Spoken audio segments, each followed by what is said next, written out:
warm and windy welcome to all of you from around the globe. The 2025 Red Bull King of the Air, the world's most prestigious big air kite surfing event.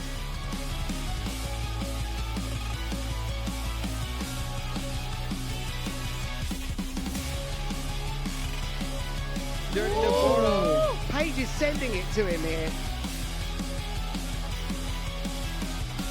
Straight on his first tack out, he hits out. Look at that kite loop! Whoa!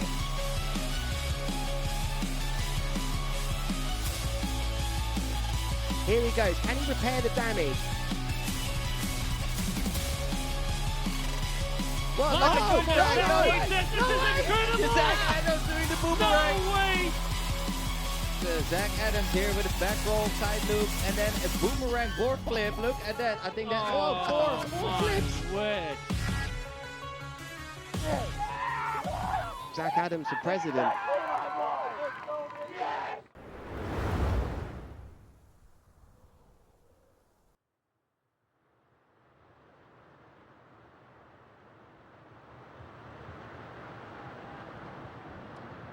Hello everybody and welcome back to day 3 of the 2025 Red Bull King of the Air.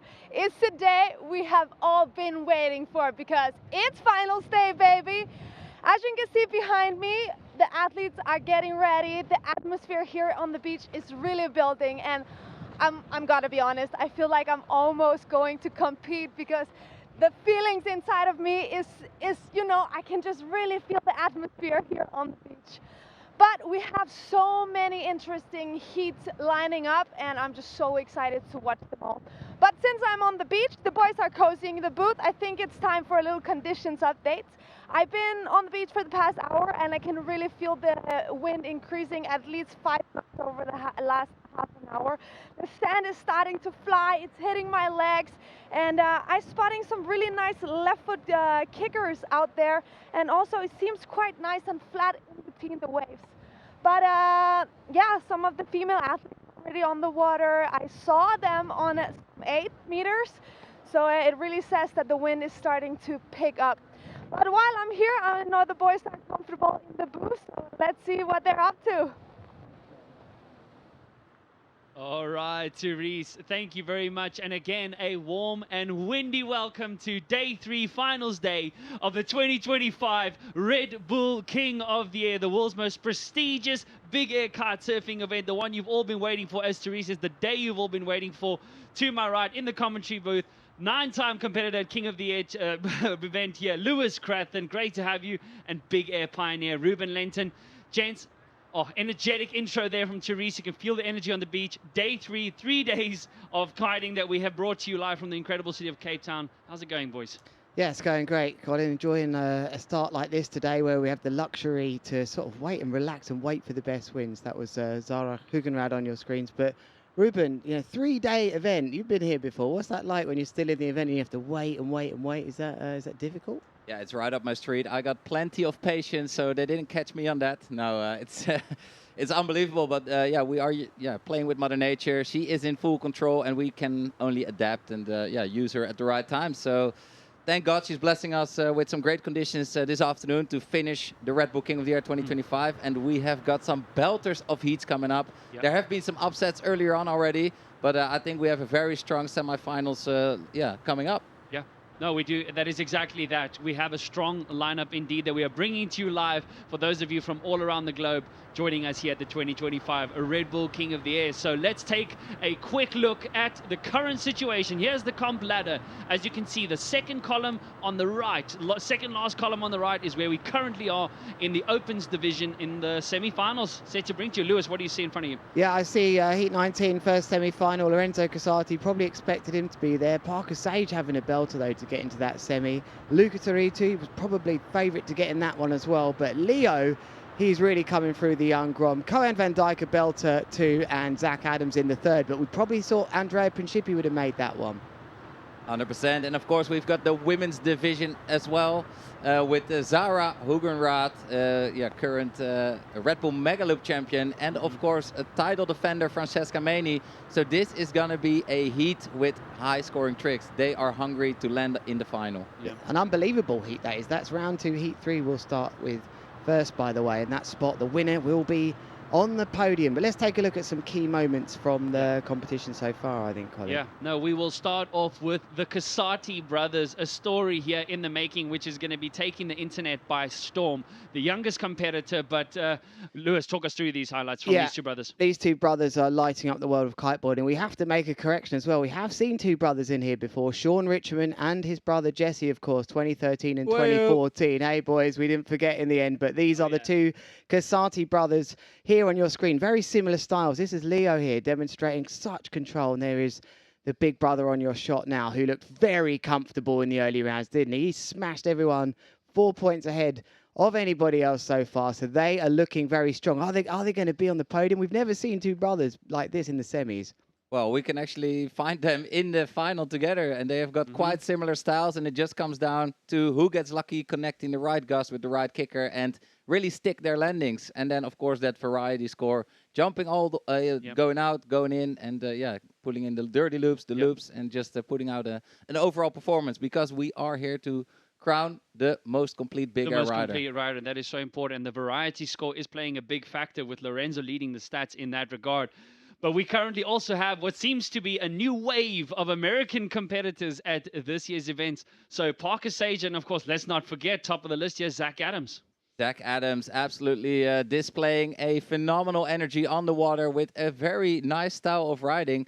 Also jumping very close to the spectators. And he has been riding as hard as his patriot Parker Sage, who came storming through his heats and actually managed to make it to the semifinals. So U.S. presence is strong this year. It is strong, and Parker being slightly underrated, I would say, going into this event, when you hear some of the chatter that was going around, but he has completely abolished any chatter that has put him as a very well-deserved semi-finalist finish. As you see here, an incredible rodeo mega loop there from Parker Sage. So he's put on a belter of a display as well. Yeah, he seems to be very in control there on his read-in master model, a kite that he's just getting used to. Here he's going for the doobie with a rodeo. Very impressive, putting the boards between your legs whilst rotating upside down and looping that kite. So very impressive riding from this Groms. Colin, I wonder if the pressure's off them, knowing someone from the United States has been on the podium, has won it before. There's always that pressure when it's like, please, no one's done it from our country, but they have, so the pressure's off a little bit like that. It is a little bit off, and 2020 was the last time we saw an American rise to the podium here at the Red Bull King of the Air.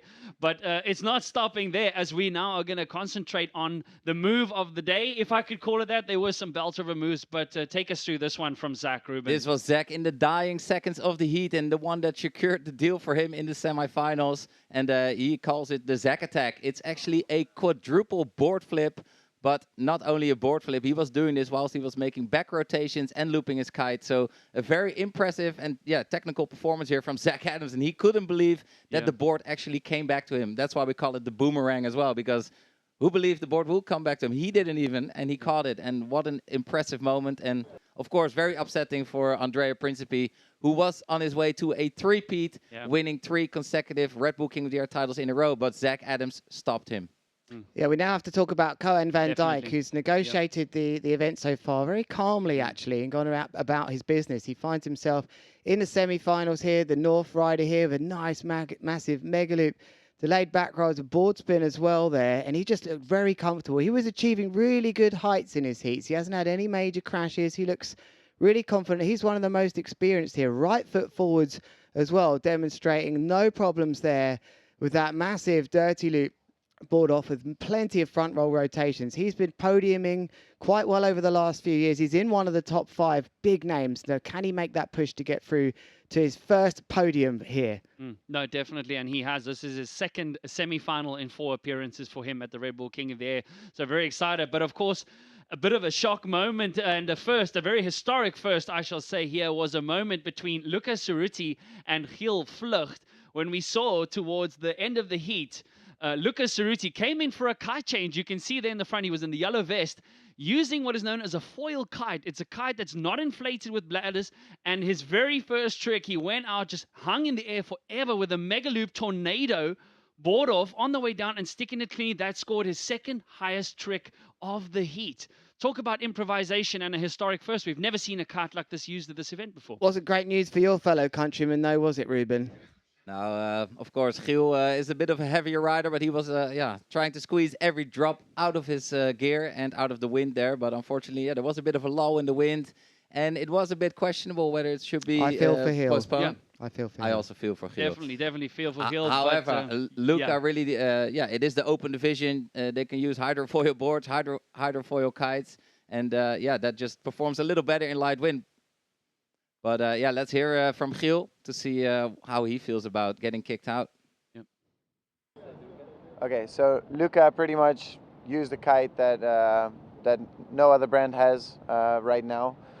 Used a foil kite that's small enough and quick enough for loops, and still gets hang time and power when tube kites just don't. Big risk for him also because he didn't know how it would score exactly, but it worked out for him. So yeah. Respect and anything to Luca and the Fly Surfer team, because that was the right call. I was thinking, damn, I should have pumped my 15, because I have a 15 that could loop. I don't think the judges would like it. So and the wind was quite good, I think, the whole day, or quite strong at least. Maybe gusty, but at least strong. So I didn't think about pumping up a 15, but that's what I thought. It's like that would have been nice to give a try right now. Well, that was very interesting to hear about how Giel feels about that deal, but he took it on the chin. Yeah, no, go for it. Yeah. No, so that was a tough scenario there in that instance. But it is about adapting to the conditions and crowning, as you guys have said, the most overall and complete rider. But this is where we are slowly starting to heat things up. Yeah, we are winding down the clock, getting ready for the first women's heat, Ruben, as you correctly said. So, gents, what do you think we could expect for today? Yeah, I think the riders remaining now, they have been mentally preparing. They are eyeing the conditions. Everybody's putting the energy into that wind, into the kickers. I think it's going to be high tide just after 6. So I think we're going to see some perfect conditions for them to really display all their tricks. And yeah, I'm very curious to see what Zara will do against Francesca. Yeah, and you saw there Giel having to go into a different mode altogether, supporting partner Zara Hugenrad, his partner, former Big Air, I think current Big Air World Champion. She's got to go against the current Red Bull King of the Air champion in the women's division. This is an unbelievable heat. It's basically a final. So it is, and unbelievable as it is. Let's hand over to Therese, who's on the beach, to give us an update. Go for it, Therese. Guys, we are about to see one of the most exciting heats this year because our former champion, defending champion Francesca Mani, is facing our Red Bull Mega Loop champion, Sarah Hugenrad. And I'm telling you, these girls are fired up. They've been training all year for this competition, and I know for a fact they have one goal, and that is to win this event. So I've been watching them here on the beach, getting prepared, and you can just like feel the fire, feel the focus. And I'm gonna tell you, they both are so ready to show what they got. It's gonna be a heat of the champions, that's what I'm calling it. So there's not much else to do than say, let's get started. Let's get started. Oh yeah, rev it up there from the beach as we see some background footage there of plenty of white caps, white horses, variety of names we refer to them. All you know is that when you see the ocean filled with that the wind is pumping up. But we are going to slowly start getting in, and for that matter, we're going to set up the first heat of the day. This is round 2, heat number 3 of the women's division. On the left-hand side, second place finisher from last year's women division in the Red Bull King of the Air, Zara Hugenrad, coming off a storming win there at the Mega Loop event in Holland, up against Francesca Mani, our winner from last year's women's division. Ruben, I'm almost arguing that this is the heat I'm most looking forward to almost of the day, if I could put it that way at the moment. This is intense. I mean, this could have been a final for sure. These are the best female big air riders now, only with one spot left in the final. They are very eager to yeah, send the other one home. So I'm very curious to see what they will bust out and what the conditions will allow them to do. And it's all about them clean landings, right? So we know these girls can go big, but yeah, who can get the cleanest landing and really get those highest scores on the board? Higher scores, and in that regard, Francesca Maney becoming the first and so far the only woman to land a 9-point trick or higher with a 9.32 in round 1.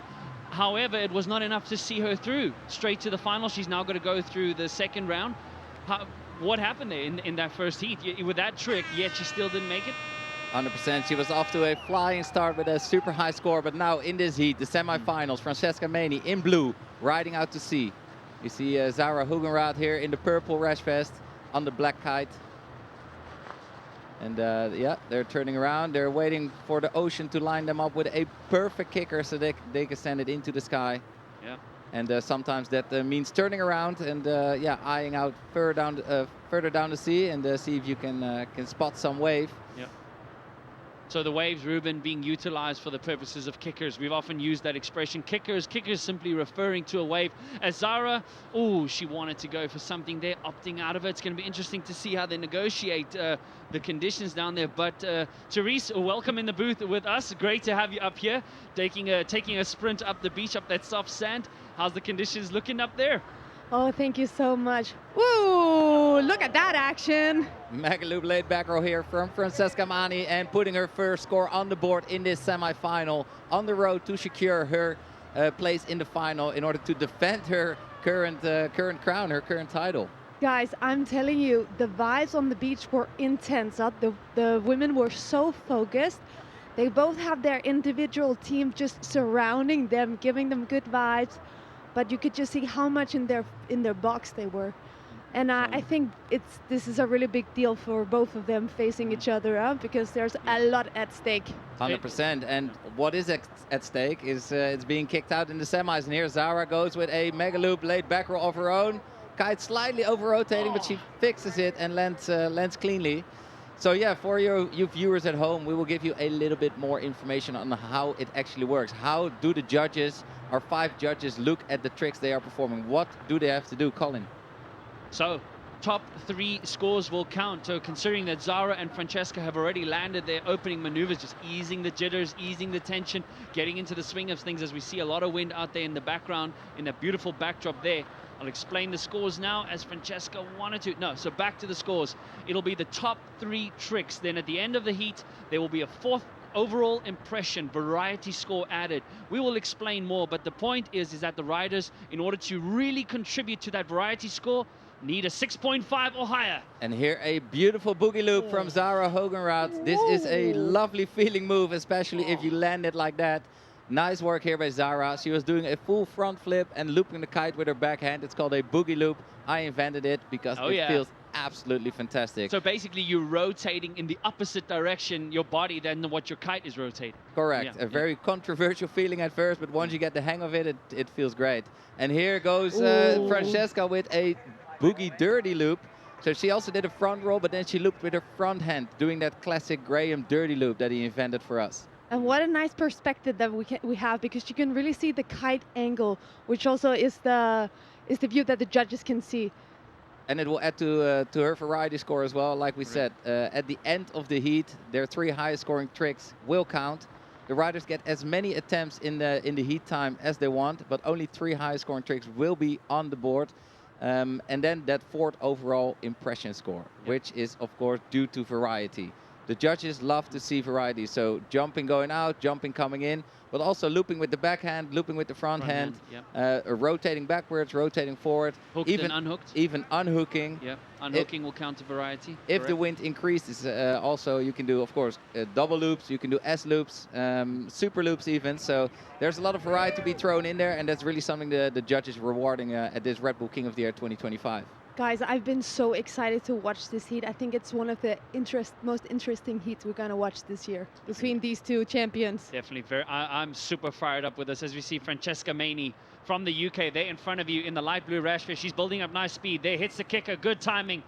Yanks on that backhand. Make a loop board off. Look at the horizontal distance she's traveling. She's got a stickness. No! It did look a little bit haphazard on the way down. She at least she doesn't waste any time now dragging after her board. Ruben, that was a great one, but she needed to land that. And she goes, oh no, almost straight off the other kicker. But yes, that's what it has come to in the women's division. Mega loop board offs and even some rotations in there that we saw earlier in the event. But yeah, perfect display of big air kiteboarding. This is absolutely stunning. And if she would have landed that, it would have been a great score for her. And she knows she has to do these kind of maneuvers because she's up against Sarah and she has to put them down early on the heat as well. Exactly. No, so she understands what's at stake here. And I must say, considering Francesca's round 1 performance, Ruben, I love how you said it's a new day, new game, new weather. It is different. But statistically, Francesca does seem to be in a bit of the riding seat going into this one. Her current kite size there, 8.1. That's interesting kite size. Accurate? Yeah, both of them are on 8 meters right now. Okay. I saw they had their bigger and smaller kites lined up as well, but they look quite comfortable on the 8s. Well, that's good then, as far as the weather is. You know, then that means there must be some wind. Yeah, knowing definitely. that they have bigger kite sizes available, opting to go for slightly smaller could be strategic as far as the loops are also concerned. Smaller kites easier to loop, Ruben? 100%. A small kite is much quicker. So why do they have different sizes? It's when the wind is lighter, you grab a bigger kite. Yeah. When the wind is nuking, you can size down a little bit. And then also, the different kind of loops come into play more because a big kite can only do single loops. And I think from around an 8 and down, and you can do double loops when the wind is really cranking as well. So gear choice is definitely a big deal at this event. Let's see, Sarah heading out, left foot forward. Maybe she's going to try that kite loop board off as well. For sure, she's got it in the bag, and here she goes for a boogie dirty. Very nice kite angle there. Nice. Nice. Oh, no! What happened there? She had an accidental foot slip again. I just spoke to her earlier, and I was like, don't let it happen. Oh, here's Francesca with a kite loop board off. And also a crash. These girls are sending it. Dang, look at that. So Francesca, she was riding out to sea. She jumps off the kicker. She loops with her backhand, and then with her front hand, she takes off her board for that board off. But then when she puts it on, she has to make herself small, and that just flings her into that forward rotation. So throwing her off balance, basically. Just throwing off on the edge, or taking off the edge. And unfortunately, she just couldn't stick it this time. But in day 1 of the event, in her first heat, she did like a kite loop board off, put her board on, and got flung into 2 more rotations, and that was her highest scoring trick then. Both women body dragging for their board. It's really tricky, Ruben, if you lose your board out there. I've seen a lot of them have their crew on the beach ready with 2-3 boards. Especially if you're Lewis Cratter and you're about to go live. Then the nerves are really raw. Exactly. But that was a great shot there, Francesca. It looks like she's coming in as we see the jet skis in the back with a very experienced jet ski crew there that the guys are keeping the riders safe. So it looks like she's coming back in to fetch another board with which she will then go and collect her board that is still drifting out there. Not safe to leave that board lying there in the water, Ruben. Well, 100%, and it's also not safe to let the time tick away like this. This is precious time in order to make it into the final. There's only less than 2.5 minutes left for these ladies to put some scores on the board. There's only 2 scoring tricks there now, so they definitely had to add something. And they're very close. The scores are very equal right now, so both of them know they have to get that one big move. Sarah going for that again. Let's see if she sticks the landing. No! Just not get. It's almost as if just not getting back in time underneath the kite. Too much landing with too much speed, and it's so difficult to control that landing when the speed is there because of the bumps on the water. But as you correctly said, Therese, a 0.08 currently separating these riders, and they haven't landed other tricks since the 6.04, 6.4 and 6.9. So here is what is the projected standings are considering the live impression score. So at the moment, Zara having the variety edge. Yeah. So let's see, there's some time left, and it looked like Zara had that move on complete lockdown, but then the landings just got too bumpy for her, and she couldn't hold on to it. So let's see if she will do it in the remaining time in this heat. Oh, my heart is pounding right now. I'm getting nervous on behalf of these girls. Great recovery, both of them getting their board. Okay, they know now it's getting serious. Let's go, Sarah. Here's a kicker, and there. Oh no, just a boogie loop. But you already done that. Well, considering that she only has 2 tricks, it's gonna add to her top 3 tricks at the moment. But from now on, she's going to have to start working the variety score with less than a minute. And you saw that board floating around there? That's what we were talking about earlier. You have to get that board out of the competition because it is a hazard for other competitors or even yourself to land on that. That will be a big devi. Plenty of support piling up here on the beach on a beautiful Wednesday afternoon. Again, warm and windy welcome.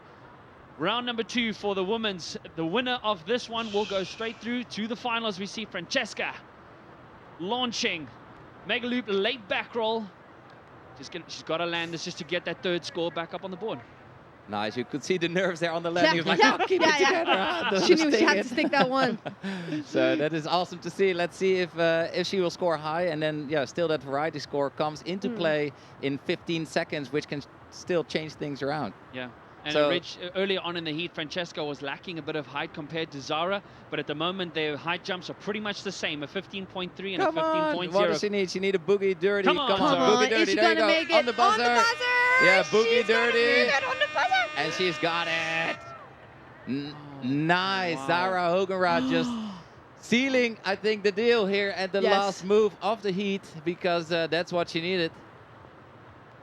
Wow, what a literally talk about on the buzzer. Therese, talk us through these highlights of what was a exhilarating but felt Yeah. not so high in trick count heat. Yeah. That was a heat where the energy just went up and down, filled with. They had a strong start, and then they had a few crashes, but then they got back to doing some of their more safe tricks again, I think. So yeah, what an angle from Sarah here on her kite. And then Sarah with a buzzer beater, right, I think it's gonna count for sure, because it was like right on the Yeah. buzzer. She took off on that wave, and I know in the air there she must have been thinking, I need to stick this trick because that's gonna Yeah. seal the deal. I must say, Therese, it'll be interesting now as we see the scores pop, but Yeah.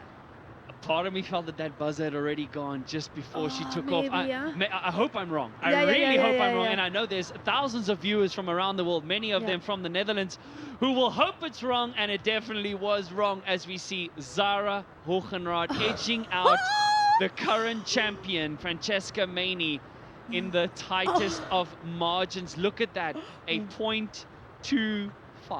What a 0.25. What? tight, No. tight heat.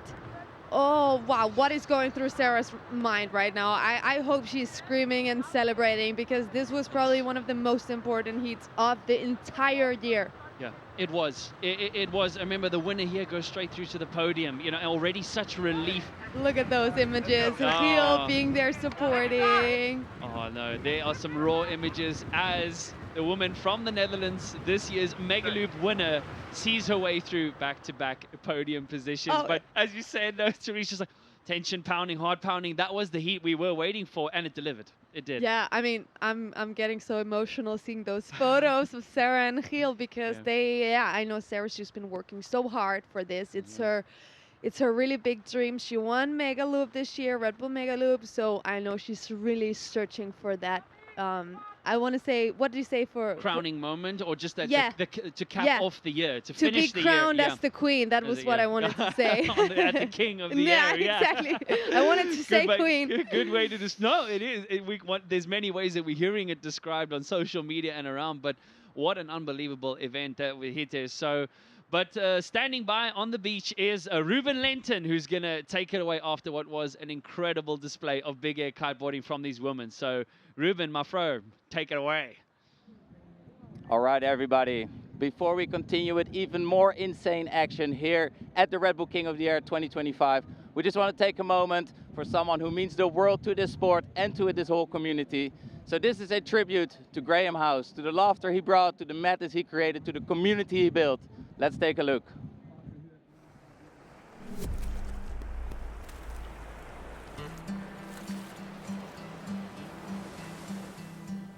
In this sport, many chase glory, but few create legacy. Graham never cared about being on the top step. Didn't get through, but I was sick. Instead, he founded a collective of misfits like himself, a group of people united by the wind, pushing their boundaries, creating memories to last a lifetime with a little bit of chaos thrown in along the way. This tribe, the Dirty Habits community, became more than a brand. It became a reminder that life is short, far too short. That you need to seek what sets your soul on fire. Lots of support then for Graham House. Graham turned failure into fuel, wipeouts into wins, and every crash into a story worth telling. Today, tomorrow, every day thereafter, we celebrate him. Because he opened doors, he pushed the limits, And he gave the whole generation permission to dream bigger Plane's on its way. It's 2 minutes out. and live louder.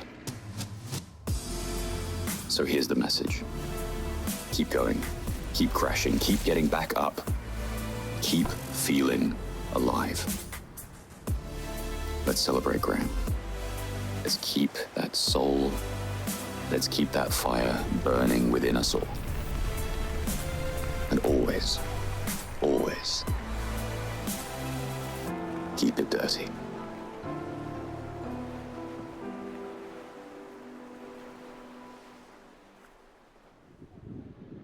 Wow, that's Graham. And that reminds us why we do what we do, why this community is so special, and that the action is about to get underway. With Graham riding in spirit with us today, you can really feel him in the wind. And as the riders get ready to push themselves and support each other, we will have the semi-finals of the Open Division about to kick off. Lorenzo Casati is looking at another level. He is really, really focused and hungry for that king. So Parker Sage also with a lot of new energy coming in. Yeah, it's just going to be some super wild action. I can really feel the wind picking up, so that is really important for extreme big air kite surfing. So thank you so much for tuning in, and I hope you're really enjoying the action because this is going to get wild. You might even have to hold on to your seat. And as we can see, Lorenzo Casati, he is riding his 9-meter kite, which is indicating that he's going to go send it really big. The wind is powerful. So yeah, interesting kite choice, but he's going to go big by the looks of it. Then Parker Sage, I believe he's riding his 8-meter. So he's going to go really technical, and I'm very curious to check this out. And let's check what the guys at the booth have to say about this and enjoy the action. Is it me or is Ruben just so stoked to be there at the beach? I can like feel he's charging out the energy from the beach, you know? It is, and you know, for us here in the commentary booth to always get a taste of what's going down on the beach, it really just puts us all into the driving seat here at the world's most prestigious big air kite surfing event, as we hope that we are doing the same for you viewers around the globe to the 2025 Red Bull King of the Air. There is Lorenzo Casati. We are moving into the Opens division of the 2025 Red Bull King of the Air. So it is hoping to be and turning out to be an incredible display of big air kiteboarding. There's a great shot with who looks like Leonardo there. Yeah, judging by the helmet, they are the two brothers. Yeah. Leonardo will be coming up in the next heat. Yeah, we have in the next heat Lorenzo, his big brother, Casati, facing Parker Sage. Yeah. And you know what is really funny? Because Parker obviously was so incredibly happy the other day when he made it. And I was out for dinner and I saw Parker and his boys walked in and he literally ordered the entire menu and he was just there like not like acting like a king, you know. I could just feel how happy he was all the way into his core, and I was just loving that. That is the energy that is brought to you from around the world for the 2025 Red Bull King of the Air. On the left-hand side, 3-time podium finisher. This man has ever not finished on the podium since he joined the King of the Air 3 years ago. Lorenzo Casati, at just the age of 20, finds himself in his 4th consecutive semi-final. Statistically, very much in charge going into this semi-final. He has the 2nd highest heat total from round 3. Parker Sage, we mentioned him again. There's a style comparison. Statistically, you can clearly see that Lorenzo has the advantage here, but Parker has been upsetting the odds since he started this event. So look at that style comparison, Therese. I mean, it started already around 2 when he beat Stino, and everybody was shocked that our rookie and groom Parker Sage was just blasting through round from round, and now he finds himself in the semi-final. I really believe it's his dream is becoming a reality. It is. At the same time, there's no denying that he definitely has his work cut out for him. As you see, we have less than 30 seconds to the start of the first heat of the Opens division. This is finals, semi-final number 1. Support building up there on the beach. Great to see them all out here. And it is now already, just before 20 minutes past 4 local time. So, Ruben, you were just down there. We've got less than 10 seconds. Lead us into this first heat, my bro. Yeah, the vibe on the beach is absolutely unreal. And I'm very curious to see how Lorenzo Casati is planning to end on that podium. But it looks like he's eyeing down the kicker and sending it straight into a doobie board off. Oh, man. With a massive, massive kite loop there. He was kind enough to wait like 3 seconds before he took off, just to judges to take a breath. And me. And you to take a breath. Parker Sage there, just skipping over the top of that wave. Negotiating these kickers is going to be very important to do. Parker Sage from the USA, in his second King of the Air appearance, finding himself in his first ever semi-final. Last year, he fell out in round 2 to a narrow 0.3 to Charles Burdell. But he came back with a plan, and he sure has cemented himself here as one of the top riders in the world of big air kiteboarding. Parker Sage. Wow, double forward rotation with a dirty loop and a board off, and 2 added rotations on the way down. Oh, nice. I think that'll settle the nerves.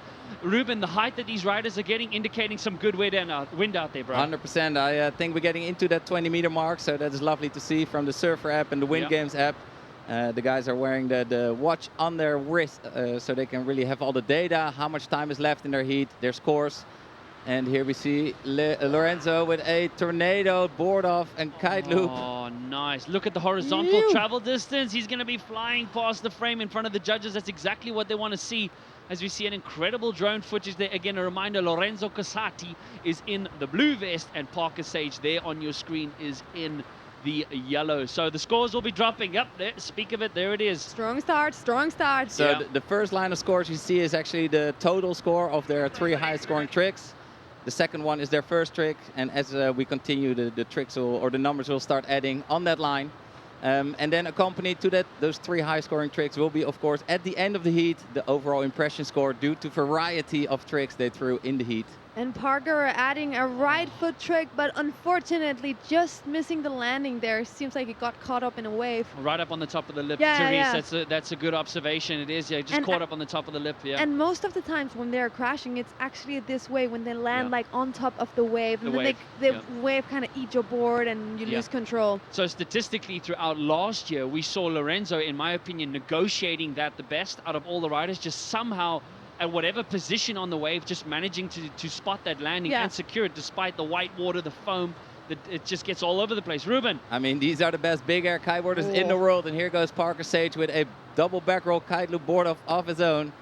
And like I said, these are the best riders in the world. Lorenzo Casati, definitely event favorite. He has got the eyes on the prize, and he just seems to be at another level. Remember, he won the Red Bull King of the Air in 2022, and last year he got second place. So this is very interesting moments, and let's see who continues with the most insane moves here. 3, 4 forward rotations for Lorenzo Casati. Experience there, just allowing him to land that maneuver. You can see a lot of bump, a lot of white water. But yeah, there are the scores dropping on the top left-hand side of your screen. Just under 7 minutes left in this first semi-final. It is finals day. We have gone down from 24 riders down to just 9. We've gone from 11 countries down to just 7. So still a lot of talent. And yeah, at the moment, the top big air riders proving to be the ones who are showing we belong here, we meant to be here. Great shot there from Parker Sage. Family all the way from Hawaii. Big shout out to them. Father, retired Lieutenant Colonel in the Air Force. So this family knows how to fly, Therese. And this year is already different. Like, we will have new champions, because the last year's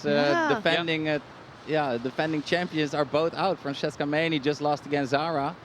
And then, of course, Andrea Principe got edged out by Zach Adams yesterday. So we will have a new king and winner of the women's division. So very interesting. That is exciting. And let's see if someone like Lorenzo can join the ranks of Aaron, Kevin, Jesse, and Andrea to win 2 or more titles. Parker Sage there, yanking on that backhand with that mega loop. Multiple board spins there on that rotation as well. Yeah, nice clean landing there from Parker, and very important to jump towards the beach as well. But this is something that Lorenzo Casati can, of course, do. He is one of the most complete big air riders in the world, Lorenzo Casati, and Parker Sage is doing everything in his power in order to give him a run for his money. He will. No, and Parker knows he's got nothing to lose. He knows he's arguably statistically up against the best in the sport at the moment. Parker Sage, back rotation, double back rotation, dirty loop board off, taking his time to put the board back on his feet, landing it nicely. He needed that. That should drop away his 5.42. Nice. Top 3 tricks that he needs and variety. Brilliant. We're going to see a quick replay here of Lorenzo Casati, a trick we might have missed here in the early section. So, Lewis, take it away. No, Ruben, my bad. All right, mate. I'll take it for you. Here's a double back roll dirty loop from Lorenzo Casati. with an added rotation on the way down, landing it clean. Speaking of Lewis. Speaking of Lewis, I think he was already talking to me here in my head. I think, Lewis, we believe you in the water, my bro. Take it away. How are the conditions down there? Talk us through it. Wow, guys, this is insane. I'm right out here. I'm absolutely lit on an 8 metre, right in front of me now. There he goes, Lorenzo going absolutely massive into that. The heights that these riders are going, they're hitting every wave. This is dream stuff for these semi-finals and finals. I'm so happy on an 8 metre kite. It's absolutely perfect. But I don't know about you guys in the studio, but what I'm seeing from this heat is a flawless heat from the riders. I don't think I've seen any crashes, and everywhere you go out here, there's a perfect wave, you know, that's what they want. I'm not going to bother with that wave today. This is all about the riders right now, but I've got such a lovely angle. I tell you, what a dream day this is for semi-finals and finals. Back to you in the studio. Well, careful for that wave, Lewis. You might crash. Looks like Lewis is enjoying the semi-finals from the water, really getting a feel for the conditions, as Lorenzo Casati just nails another beautiful move towards the beach, which will help him with the overall impression score being added at the end. So I don't think Lewis is coming back. He has the best view from all of us. No. We're gonna have to pull him out. We're gonna have to body drag him out back here into the studio. But he does have the best seat in the house at the moment. But there we have. Just over 3 minutes left in our first semi-final. Oh, Ruben, the time has already flown by in today's heat. And look at these scores. They are really putting down some solid tricks on that board.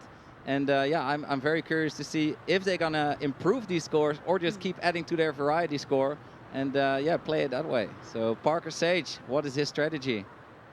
Yeah, I mean, the boys can see already on their watches who is in charge, who is leading the heat. So Parker definitely knows that he is a little bit behind and has to improve that 6.44 score. 100%, and they all also know that the variety score coming in at the end can really mix things up again. So yeah, don't be surprised. But Lorenzo Casati, he's got all the tricks in the bag, and he's shown us yeah, a lot of variety as well. So I think he is impressing the judges, and let's see what he's busting out for us now in the blue. Because at the moment, if I look at the scores here, Lorenzo is leading the charge when it comes to the variety score, the overall impression score. He already has 4 unique tricks above the 6.5 range, whereas Parker only has 2. So that means Parker has to do at least another 2 unique tricks. So again, we were talking about unique. Front roll, back roll, those 2 are unique. Front roll, double front roll, that is not unique. So that is important for you viewers to take note of. There's a great shot of the overall impression score, as I mentioned already. So Lorenzo Casati leading ever so slightly on the overall impression score, which is going to count at the end of the heat. And it seems like Lorenzo is searching because he just did a big tag out, but didn't really find the kicker. And you know what? He went back in, and that really shows experience because he knows he need a really good one score. Parker Sage, look at that beautiful backdrop at the Table Mountain as Parker Sage just takes off very vertically with 2 forward rotations and very stoked on that move. He needed that. He needed that. That was also the move that got him through into the semifinals. One of his, turning out to be his favorite, that rodeo.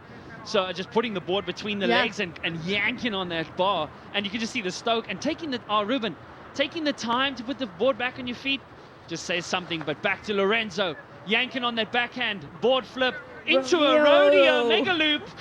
Look at him hang up there forever. He's not coming down. Brillante there from the Italian. So much distance on that jump as well. And first he goes for the board flip, and then he puts it between the legs like a full rodeo. Wee-hoo! So it was really really clean landing there for Lorenzo. It's something new that we're seeing that the athletes are adding to this year. What do you think about it, Ruben? Yeah, next question, please. Now, the rodeo, I don't know. Come on, guys. We're bringing back the OG style, that's for sure. But I am no one to talk down these current champions, and they're absolutely riding phenomenal, and the risks they are taking, absolutely going massive. 30 seconds Parker to go. Sage, triple back roll, kite loop board off for Parker Sage from America, the youngster in his 2nd Red Bull King of the Air appearance. Oh, nice doobie. Oh, no. If there was any hope for Parker Sage, I think Lorenzo Casati has put the nails in the coffin. Might have even been a truby. It was a triple forward rotation. And then on the buzzer even. Parker as well. Both riders in the air. Look at that shot. Oh, wow. This is going to be exciting. Oh, yeah. Wow. Well, the last jump, I'm not sure. Like, if the judges cannot see one rider because there's already someone in the air, then they might miss that score. But look at this from Lorenzo Casati, absolutely massive flying there between that gap of the Table Mountain and Lion's Head, putting that board on time for an absolute full speed landing. Oh no, what a display. Semi-finals. Ruben, it looked like there was a little bit of a lull in the wind kind of mid-heat, but then those last 3-4 tricks there at the end, definitely the wind cranked up the gusts again. You could tell that by the high jumps. That last from Lorenzo, 22.5 meters. Talk us through these highlights. Yes, the conditions have been challenging, but the guys are making the most of it. And look at this stellar move that Lorenzo Casati put down for us to enjoy. Wow, here he goes with a double back roll tornado. So quadruple back roll board off kite loop here for Lorenzo Casati. And then Parker Sage jumping so vertically through the air.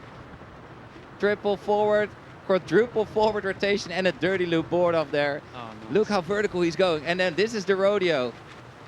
A doobie loop, rodeo, dirty loop. Absolutely impressive there from Parker Sage. But will it be enough in order to stop Lorenzo Casati in his tracks?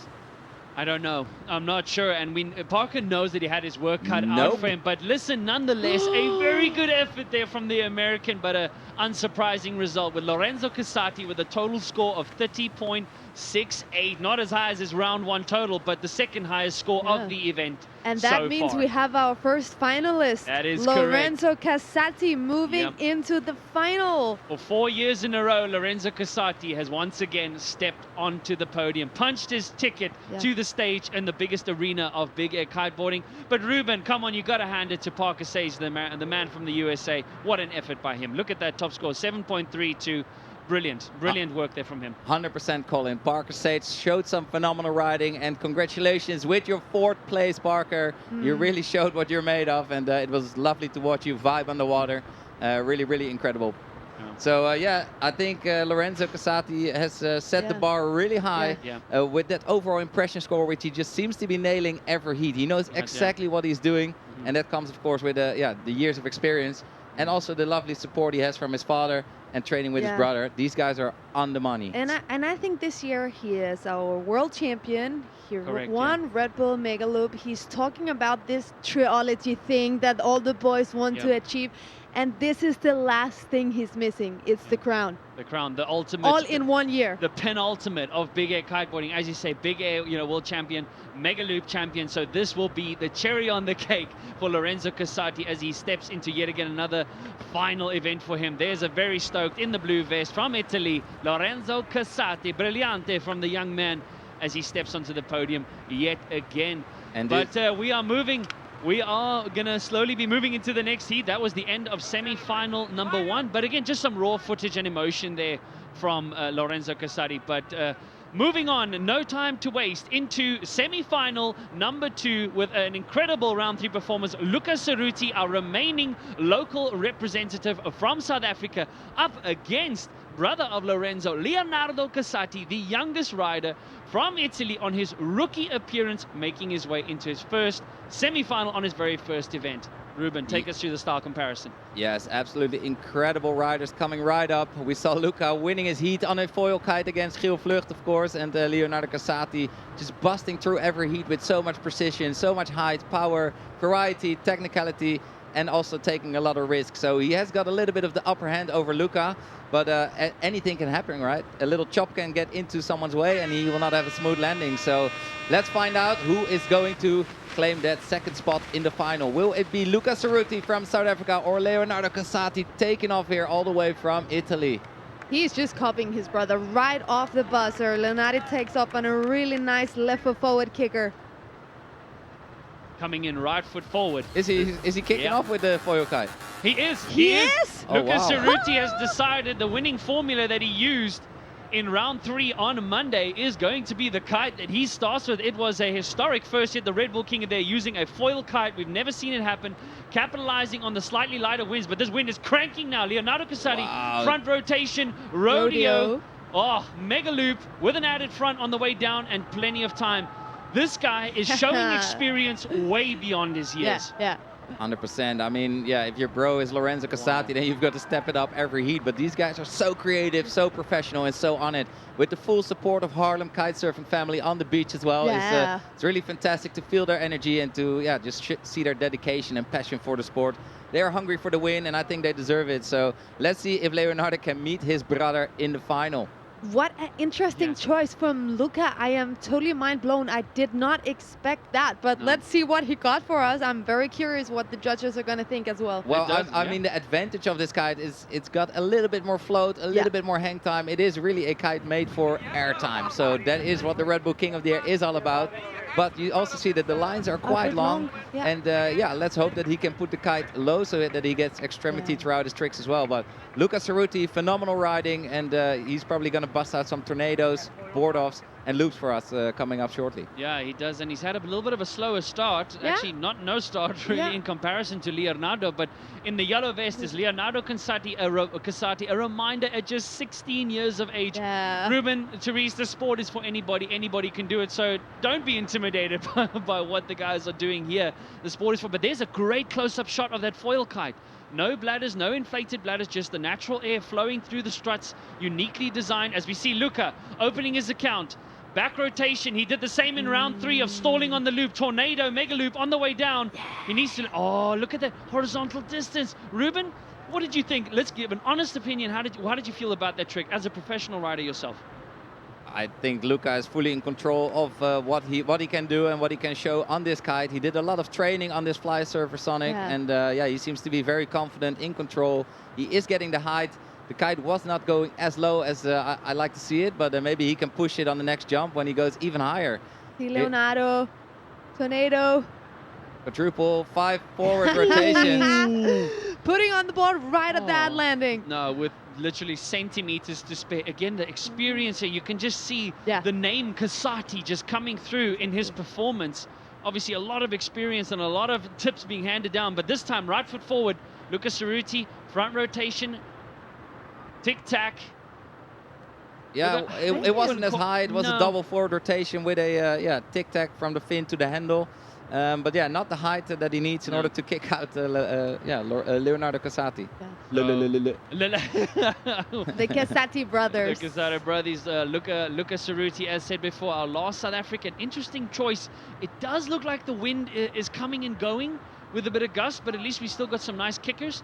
Well, you can see their jump height on the bottom right of your screen, above 20-meter mark, so that is really impressive. And that says one thing, it's windy.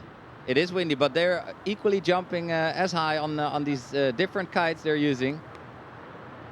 So Leonardo is using his inflatable Haarlem Peak, and it's a total different kite than a foil kite, so a different performance, different feel to it.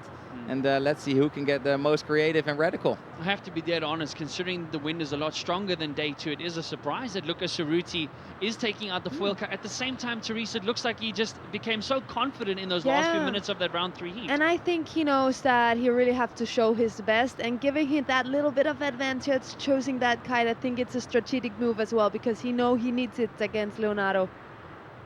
Wind speed coming through, reading 37 knots here, proper southeaster. We don't see the thick tablecloth on the Table Mountain, which is usually a great indicator, but the wind is still pumping.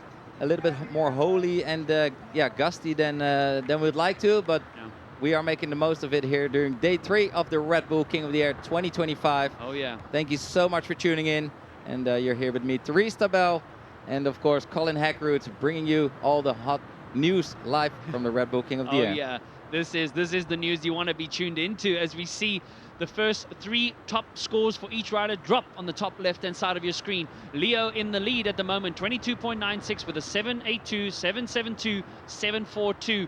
Definitely having an edge over Luca Cerruti, who needs to try and drop away that 6.82. Oh, nicely done there. Dirty loop this time with multiple rotations, board off. He's happy with that, but I just... Was that a rewind? I think he's deceiving us, because their jump heights are evenly matched at the most. So I think the way the kite is floats. Hang time, we've got a pretty much level as well, 6.8, 6.6. So all things even here. Here Leo with a back roll, no, abandoning this this trick attempt.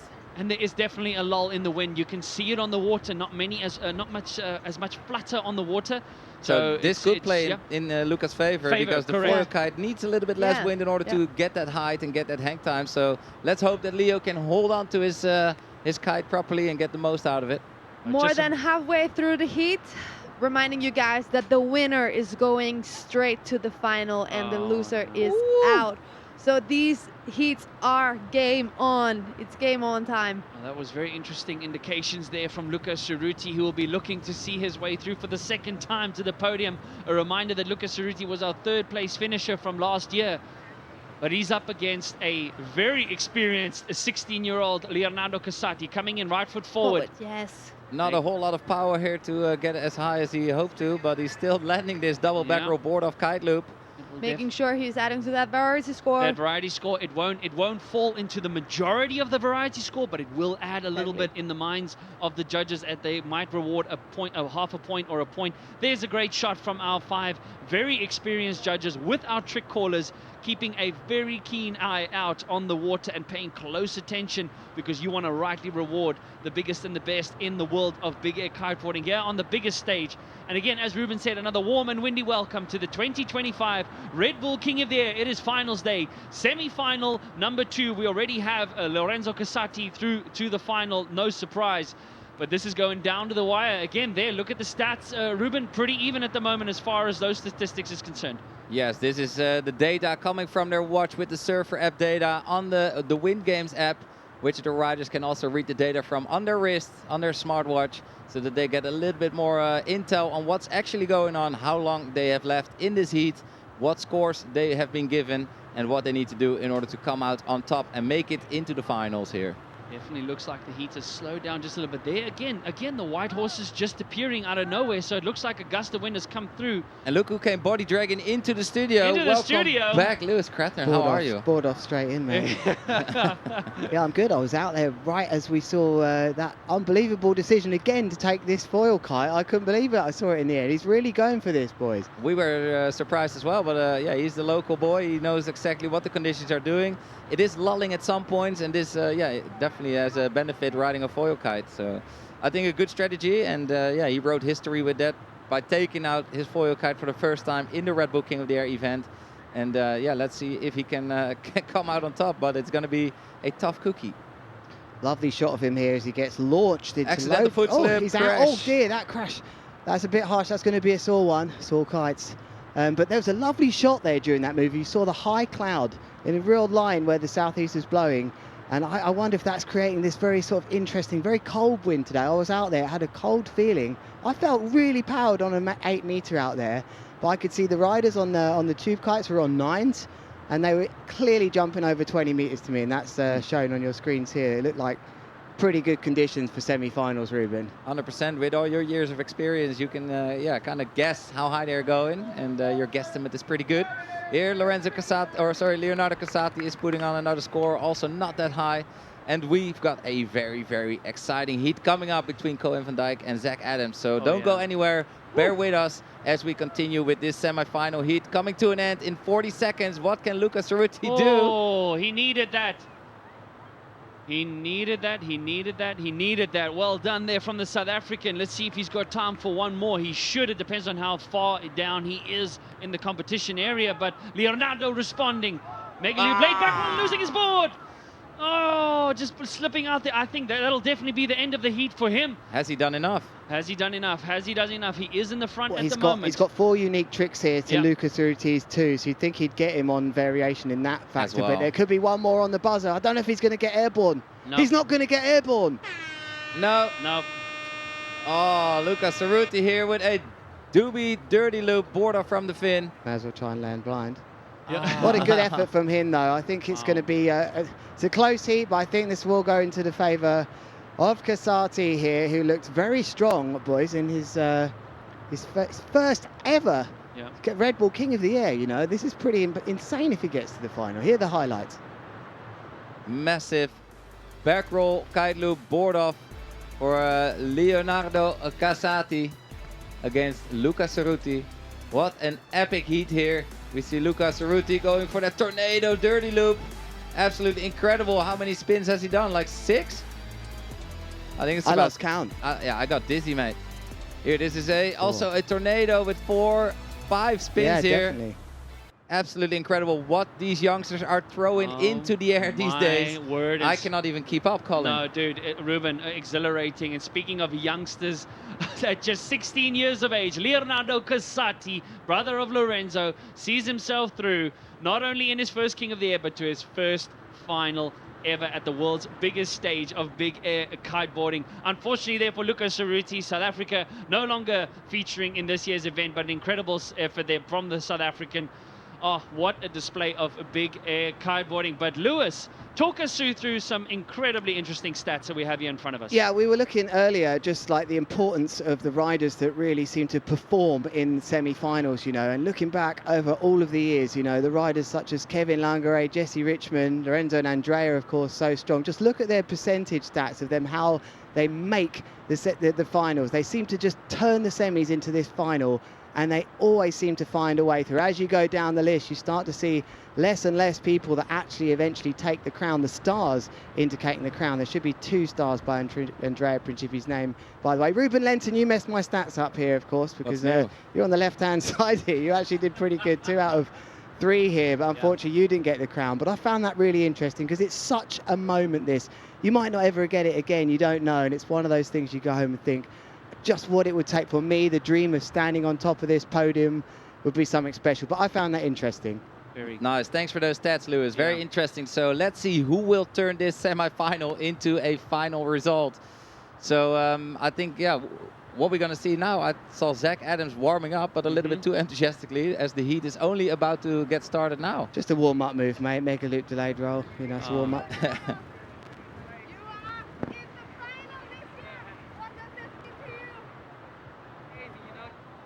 Day of my life, and already in the final, it's just can't believe it, you know.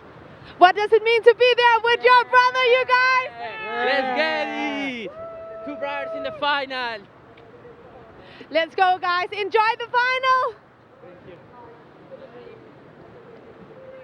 Wow, the Casati brothers, they couldn't be happier. This is something that they've been training for. This is something that they've been dreaming about, something that they've been visualizing on all year. So let's see what that's going to bring and who will join them in the final. Will it be Big C, Cohen van Dijk, all the way from the Netherlands, or Zach Adam, who we saw absolutely performing insane yesterday, only 17 years old, from the US. Big shout out to Doug Adams back in Hood River, who's watching this as well. He was talking very highly of you at dinner last night. He's in such a good place, Zach Adams. Wonderful guy. Of course, so and Cohen van Dijk. But Cohen van Dijk is really the experienced one here. And how old is he? What, 22, 23? And he's the veteran now? Yeah, considering to be more the veteran side, but hungry for that podium. This is his second semi-final. He's semi-finaled in his debut in 2022. Has not made it there since then. So Cohen van Dijk in his second semi-final, arguably as hungry as ever.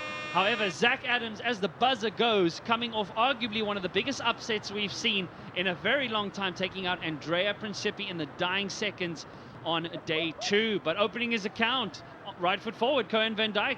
Nice. Cohen van Dijk riding it right up to the beach there. And Zach Adams was also jumping, I guess, but unfortunately crashed. We missed the jump, but I think Cohen opened up his account pretty good. Let's see what the judges think about that. But the 3 highest scoring tricks will appear on the screen at the top left. And then Cohen van Dijk with a back roll, kite loop, board spin. With a clazzer. It's a clazzer, Ruben. And an added rotation there. Riding clean, riding very confident. This is Cohen van Dijk. Oh, the emotional scenes with a young Leonardo Casati being cheered on by the Harlem crowd. Look at that energy there.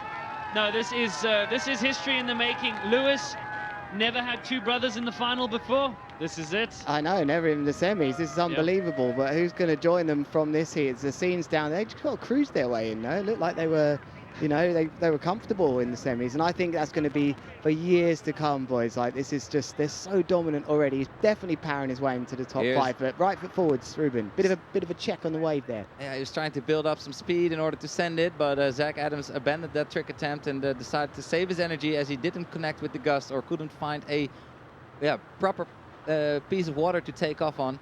So let's see, he's heading out to sea, and a kicker is lining up right by the beach here for him, and he's not taking it. Maybe on the next. Oh, boom, nice one here. Doobie, board spin, added rotation, dirty loop from Zach Adams here, landing it clean. Smooth. Pretty smooth. He's got such a chilled out style.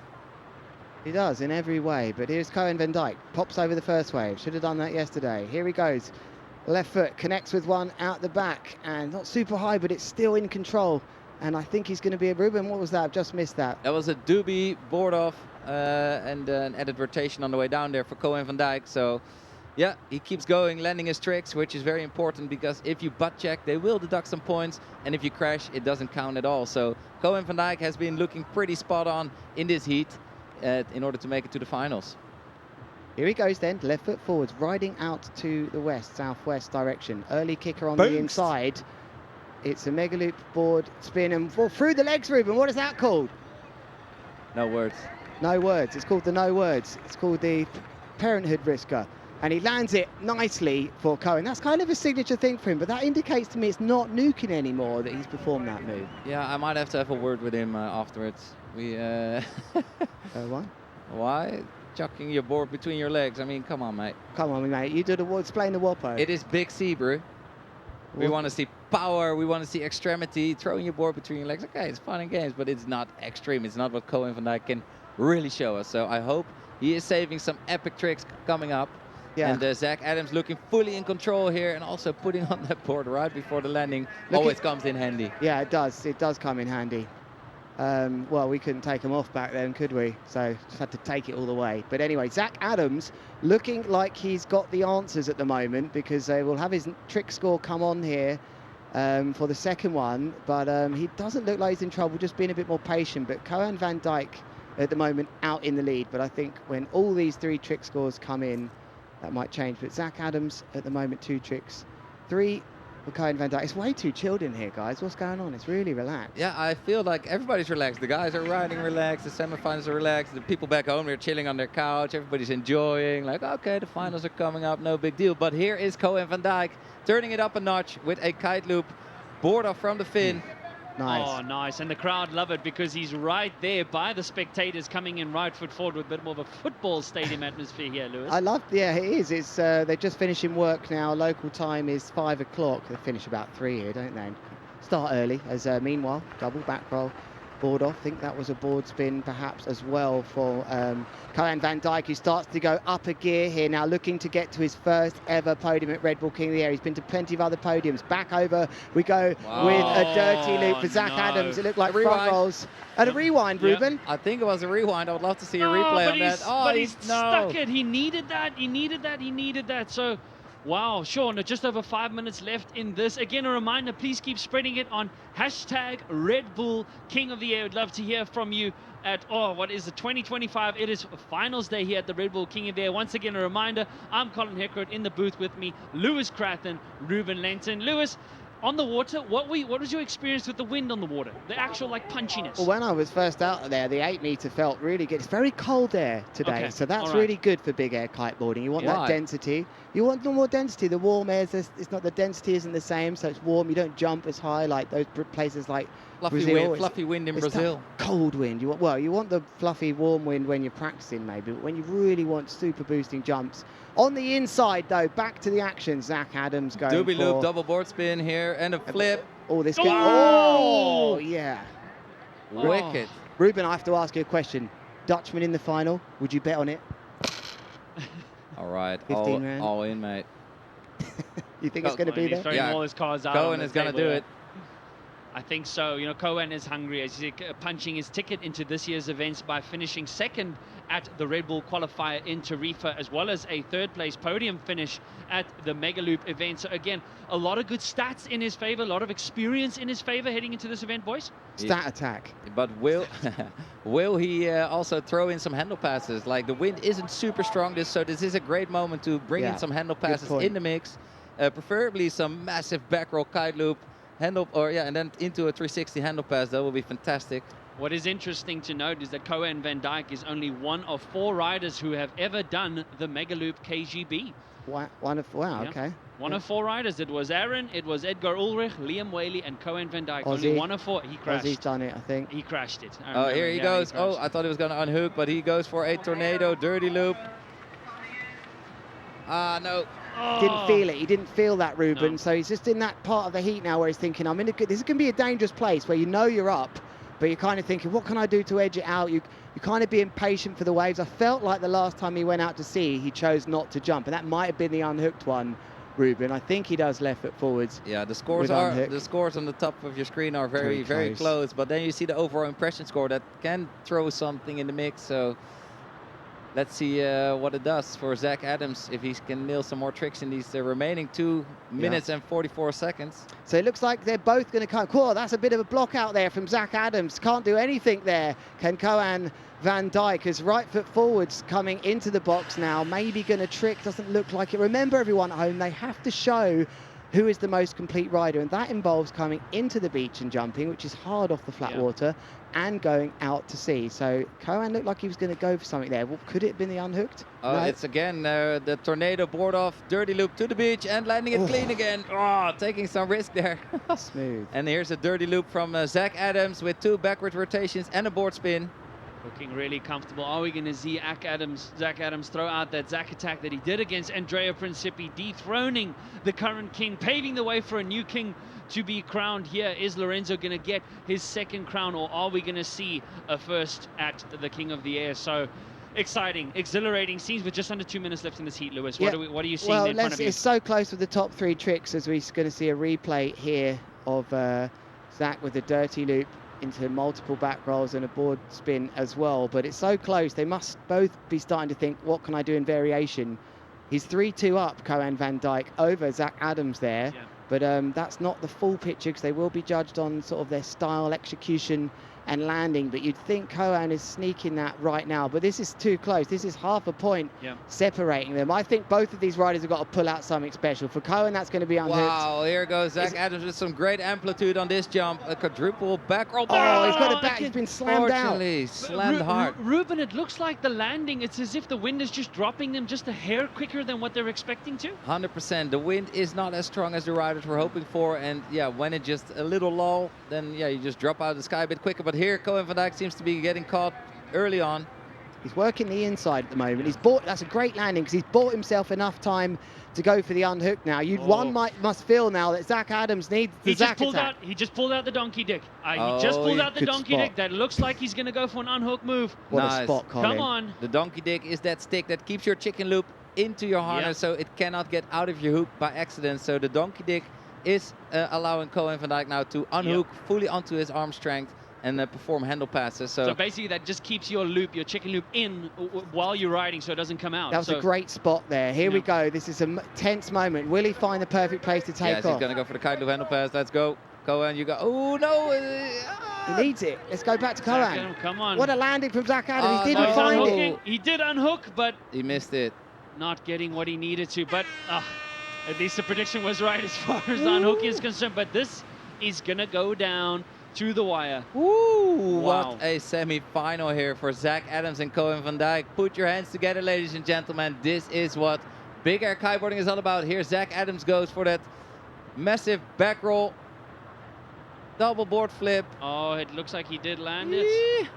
On the way in, remember, he did as get well. Oh, my word, with very little time to spare. So, wow, was that enough from Zach Adams? I have an eerie feeling that it was. For you viewers, I don't know. Go down to the result, click on Red Bull, go to redbullkingoftheair.com, click on results, scroll down, and you will see the results from one. But Lewis, talk us through I these think highlights. Koan's going to nick this, because he's just got one more. Oh no, it's 3-3 in variation. Oh, this is going to be so close. I can't believe it. But both these riders in tricky wins there. They will go home thinking, I've done as much as I can. There's Zach Adams on your screen right now with that dirty loop, front rolls and a board spin as well. Ruben, who do you think's taking this? I think Koan is taking it. He had a much cleaner heat, and yeah, still threw in quite a lot of variety, some good jump height towards the beach as well. However, the judges will have to decide. Yeah, Zach Adams had that nice flip. See, Koan Van Dijk just edging out Zach Adams with only the 0.4 difference. He's going to find out. He's going to find out. He's devied right now because he didn't get his unhook move in, but someone's going to whisper it in his ear now, and I can tell you now he's going to turn that frown upside down. No, Zach. Yes, Zach was about to celebrate. Zach was about to celebrate, and look at that. Now the energy erupts from the man from the Netherlands. sneaking his way through to his first There's a ever sneak. King of the Air Go on, finals. Van Dijk. Ruben, you must be stoked, dude. Super proud of Cohen. Look at him, getting very emotional, almost making me tear up here in the booth. This is just a phenomenal feeling. If you put all your... They left it all out on the water. They did, Ruben, and even now you're just unsure. It's so like VAR in football, you just don't know. But let's go down to the beach to find some more reaction.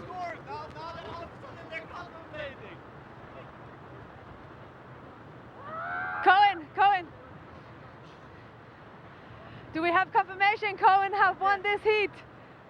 We don't have confirmation yet, do we? They won it. Cohen, what is happening right now? We are currently waiting for a confirmation that Cohen is winning this heat. Can I have a confirmation in my ear? Yes, he won. Cohen, you won! Yes! Yes!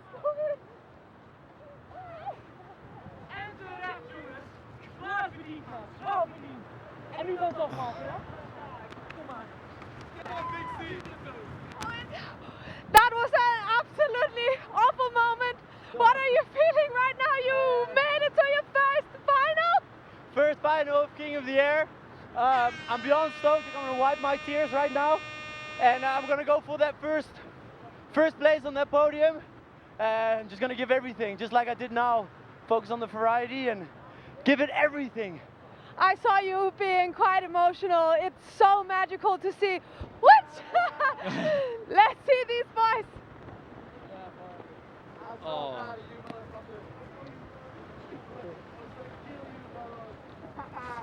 I know, man. You did it. Magical scenes there. Look at Zach and Cohen Van Dijk embracing one another after what was a very tightly matched semi-final. But this is brilliant. Cohen sees himself to his first semi-final. And he finally made it. And now he's going to take it home. He's going to take it home. Woo! Yes. That's the spirit you need right before your heat, riding the Red Bull King of the Air finals. A big congratulations to Zach Adams. But of course, Cohen Van Dijk moving into the finals to complete it with Lorenzo Casati and Leonardo Casati. Both brothers are hungry for the title, but so is Cohen Van Dijk. So stay tuned as we move into more action, also in the women's division. Yeah, and apologies for the colourful language you may have heard during that interview there. The excitement is real, and this is the moment where you finally are told you're going to be standing there on that podium for the first time. Ruben, what did that feel like to you when you were told you'd made it to the final? Yeah, I remember winning the Red Bull King of the Air in 2005, and then I just remembered I made it in 2014 and 2017 as well. But I think Teresa can handle that a little bit better with Zach Adams. Yes. I got Zach with me right now. I can feel all your energy, and you have a strong message. What do you want to say? Oh my, what a day. It has just been awesome this entire week, and finally the wind pulled through for an amazing last day. And you know, I pushed it to my last against one of my good friends, Cohen, and in the end he took it from me. But we got many years to go, and I did the Zach attack again, so I'm more happy as ever with my performance, and we're coming back next year for stronger and more. Let's get it. Despite not making it into the final, you seem so proud. What are you most proud of your performance? Oh man, I'm most proud of making it here in the first place, man. Like, I've gone out here to the best in the world and facing these guys. I'm just so proud of myself for it, and especially throwing down my trick 2 times in the event. This time with 3 flips instead and landing it every time. That's how I know I'm progressing and I'm doing good. So in the end, I'm fucking proud of myself. And we got many more years to go, guys. Let's get it. Thank you, Zach. I love that energy. Woo! An energetic and animated Zach once again. Apologies for the language there, but making it through to his second semi-final in 2 appearances. Zach Adams, you can be very proud, my man.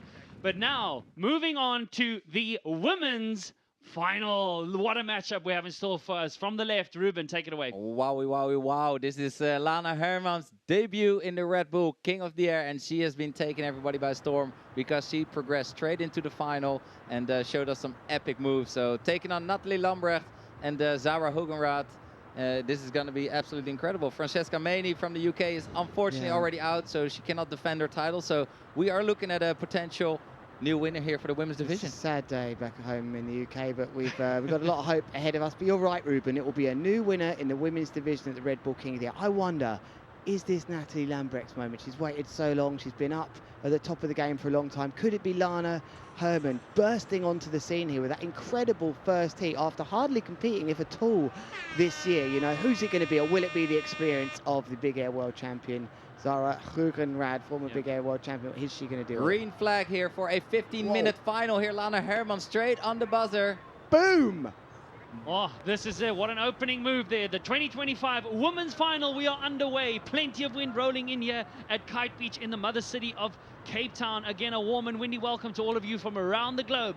Joining us here, as we see there in front of you, Zara Hugenrad from the Netherlands in her second final in 2 years.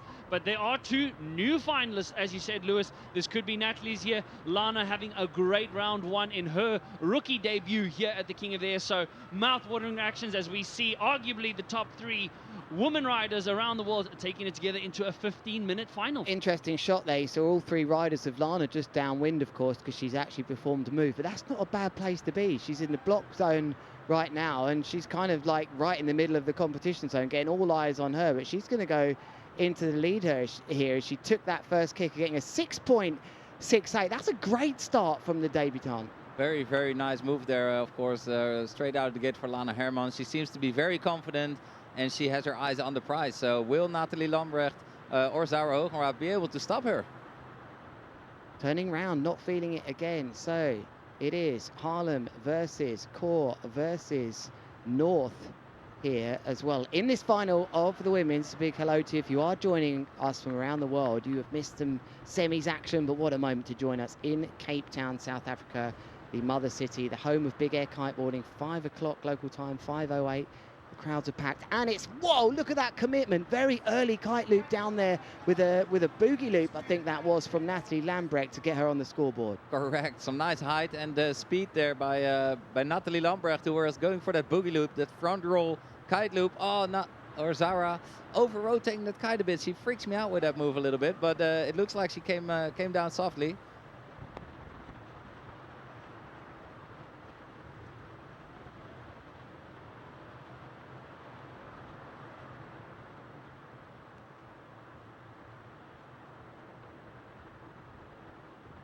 All right. 12 minutes and, sorry, Colin, 12 minutes and 30. She has to get rid, Come though. on. Lana Herman has to bail out of that board. Look at the kite. Keep control. Oh, great kite control there, Lewis. That was. But here's the drama. Will she come back into the beach to get another board? I don't know if she's even crashed She's coming in. yet. Definitely. She's body dragging with too much speed, not to be intending to make her way back upwind. So I reckon she's going to come and grab another board, because that board in the water will be a safety risk. Yeah, I mean, the nice thing about the final is it's longer. There's a board gets slid in from the beach. You'll have to go and remove the other one. It's generally frowned upon if you leave your board in the zone to crash on. But hardly losing any time. But talking of time, they're 15-minute heats, so it's not the end of the day if you do that. Lovely takeoff here, just slightly closed on her, but she got it there in the end. Did Zara Hugenrad with that lovely mega loop delayed back roll. So a bit of trouble there for Herman at the moment. But coming into the booth, who's going to join us in a moment here is Therese, who's been out in the elements. How's it going down there, Therese? Oh, it's going very great. I knew I had to come and see the final here with you guys, hearing the best commentary in my ear. And what can I say? I'm so excited to see these women kick some ass. They all deserve to be here so much. And I can see they already put it down some insane scores. Oh, yeah, she's taken it. That's a nice landing from Natalie Lambrecht, who's a friend of yours, actually, as well. I mean, they're all probably friends of yours, but you know her quite closely. Yeah, I'm not going to say I have any favorites, but I definitely have a lot of girlfriends in this competition. It's all right. It's okay. We'll take it. No, it's, again, all of you from around the world will have your favorites for this year's event. As we see Lana, mega loop, board off. She needs to get the board. She should have enough time. Oh, Clipping that the way. rail at the end. Oh, no, it's a Ruben Lenton. Devastating. Absolutely devastating for Lana Herman. Well, they would have been holding their breath on the beach there. She looked good for it, but that wave just bumped her It was literally from underneath. Not even a third of a meter high, Ruben, that bump on the water that just clipped her off the rail. Yeah, and meanwhile, on the inside. Natalie coming in with our right trick forward. getting some variety scores on the board as well. Lewis, what is the status right now? Well, the status is that Lana's had 2 crashes here, which won't help her overall impression score, but she's just got to stay composed here. But Zara Hugenrad is going around this nicely, now going into a dirty loop. Boogie dirty loop. She's starting to get a bit of control on this heat. She's got 3 tricks, so is Natalie. It's Lana that's going to have to come back here. But there's 10 minutes left now, so they can afford not to worry too much. But this is where it would be really important that the caddies on the beach and their knowledge of the watch will help. You see them. Sarah checking her watch a lot. Like after each trick, each attempt, she's really constantly looking at her watch. I think she's really using that statistic to plan her heat. Just to really plan properly, because there's 5 minutes extra in this heat. Being a final, again, a reminder, ladies and gentlemen, it is finals. This is the women's final. The second time we've had a women's division here at the Red Bull King of the Air. 13 years we've been bringing you the world's biggest and best big air riders in the women's division and opens division. So great to showcase the total picture of a big air kiteboarding. But currently in the lead, Zara Hugenrad with 3 top tricks. There's the tricks on the top of your scoreboard. Double back roll, Mabel. It's a difficult one. Come on. Just sticking that landing. Nice vertical takeoff. Woo. Very difficult move that. If you over rotate the back roll and just get sent all over the place, you have to be quite have very good aerial awareness. But it is a move that works nicely when the takeoffs aren't so good. She definitely want to upgrade that 5.6. Yeah. Let's see. What do you think, Lewis? I think that's going to make it. I just think we're going to see a response from Lana. You'd expect we'd see a response, but maybe she would have preferred it to have been a bit windier, Lana.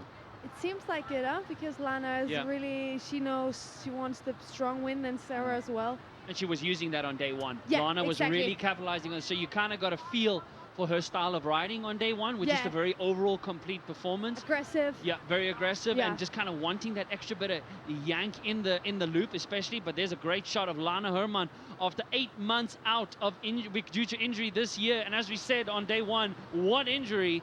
Because this woman is just firing. Good kicker lining up for her. Come on. Good timing of the kicker. She needs this. Mega loop, late back roll. Nice. Oh, but good height. Getting in like Nice. That's actually really clever riding. I've myself just thought, do something massive, and then actually she showed it. She has that composure here. She's recognized I haven't got 3 top scores on the board, but you know, I need to get them in first, then start worrying about variation. The other 2 riders here have got 3 unique tricks. I feel like she's going to have some more unique tricks at the end, but she does have the 2nd highest trick score in this heat, though. Oh, sorry, 3rd highest, 6.68. So that is a good score to have in her top 3. Yeah. Moving into first position currently, Natalie. I'm sure Sarah's going to come with a respond within any minute. Lana with a little kite loop board off and not really getting her feet out, and then kept the board though. But kept the board on. That's gonna save her valuable time. So again, good competition experience there from Lana, just keeping that board on, not having to body drag up or body drag into the back of the beach. But yeah, position change with Natalie moving into first place. Each of these women already punching their tickets to the podium. So who's gonna be on top? Look at this here from Zara. Kite angle. Oh, no, just dropping a little bit. That kite just came around a little bit low. It meant it wasn't going to give us so much lift at the end. This is going to be really close. If Lana managed to get a 3rd trick dropped here, she needs a 6.5 to sort of put her right on the same as the others. But let's take a look at this replay, because we missed this on the inside. It was a front roll dirty loop on the inside, trying to work the variation. But remember, it has to score over a 6.5 if it's going to make a difference in the variation. In the variation score. That is very important to know. There is a small amount that is added by the judges for complete performance, regardless of the score. But Zara, butt checking it last time, knows that she needs to land it. Oh, and this time going down again, but avoiding. Oh, look at the gust just pulling her kite's gone down into the water. Nailed in the front wave. I wonder if the wind just picked up a little bit. It did. What's Lana thinking about this now? Seeing the others crash, but right now it's still 3 tricks to Natalie variation, 2 to Zara, and only 1 for Lana. So Lana really could come back into this, because there's been a few crashes. Oh, it's nice and big, really sensible. Just a straight big dirty loop, just to get a bit of confidence up. You know, is it going to be in her top 3? I'm not sure, but it definitely gets the judges thinking about the other points that are awarded, you know, for landing, smoothness, flow during the heat. You have to say that Natalie right now has got your attention in that department. Oh, definitely. And she's a strong competitor. She has years of experience. She's been feeling the wind so many times, and I know she is so hungry to take the win. Very. And you know what? Yeah. She really believes she can. Yeah, no, she can't. She really, blew the lid open in round 1 after a devastating round 1 loss for her last year. She exited in tears. Yeah. So is she going to stand up in jubilation this time around? I think she will. Already earning a spot on the podium, so that's an incredible performance from her. But she wants to go all the way. Yeah. Definitely agree, And Therese. she's been working towards all year. She is one of the most dedicated athletes I've ever met, and I find so much inspiration in her. And I know she's inspiring the next generation to come. Of women riders and riders alike. I mean, Yeah. look at these heights here. 16.3 from Lana Herman. Send me a guy who can do that height. So, Not Yeah, me. under 5 minutes now remaining here. I wonder if she's come to the beach, Lana, as that team down there will be saying, different trick for us, please, and a good one. She needs that mega loop board off. That's really going to help her get into things here. A tense moment in this final of the women's division at the Red Bull King of the Air 2025. Natalie Lambrecht is gone for the mega loop board off here. She can stick the board on here. Maybe she's got one hand on the trophy. She's landed it. Therese, you're over the moon there. I'm sorry. this is an unbelievable performance. Natalie needed something a little bit special, and that should just squeeze her into a bit more of a comfortable lead. But we still have 4 minutes left, so this is turning out to be a mouth-watering final.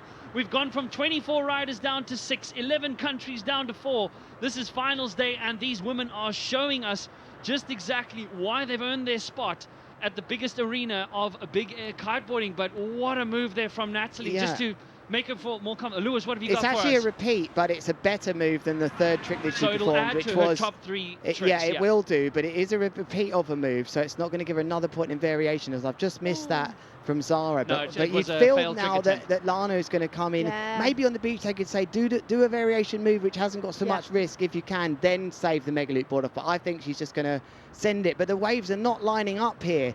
Those waves just punching against her, just interrupting her speed. You need board speed when you're going into these waves, and waves close together are choppy. But on the inside, did look like Zara has committed to a huge boogie loop there, and a nice landing. That will settle her nerves. Going for that trick for the 3rd time after crashing it twice in a row. So a lot of mind games, a lot of mental toughness to back yourself to go for it for a 3rd time, Therese. Oh, definitely. Sarah's looking for a move that can put her up there.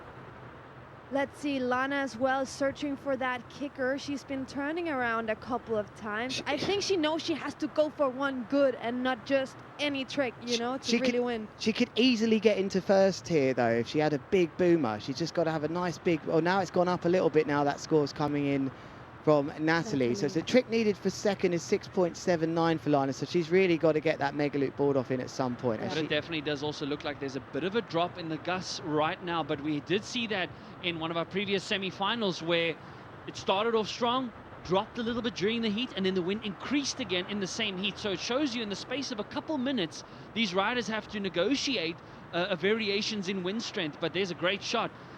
Zara, I feel she can pull off something really unique, then she could just edge herself back into first place. Got to be big, though, but she's known to go big. Yeah. Oh, she couldn't connect. I bet she wished she'd held on for that last Lana wave. coming in. Kylo board off. Needs to nail this. Come on.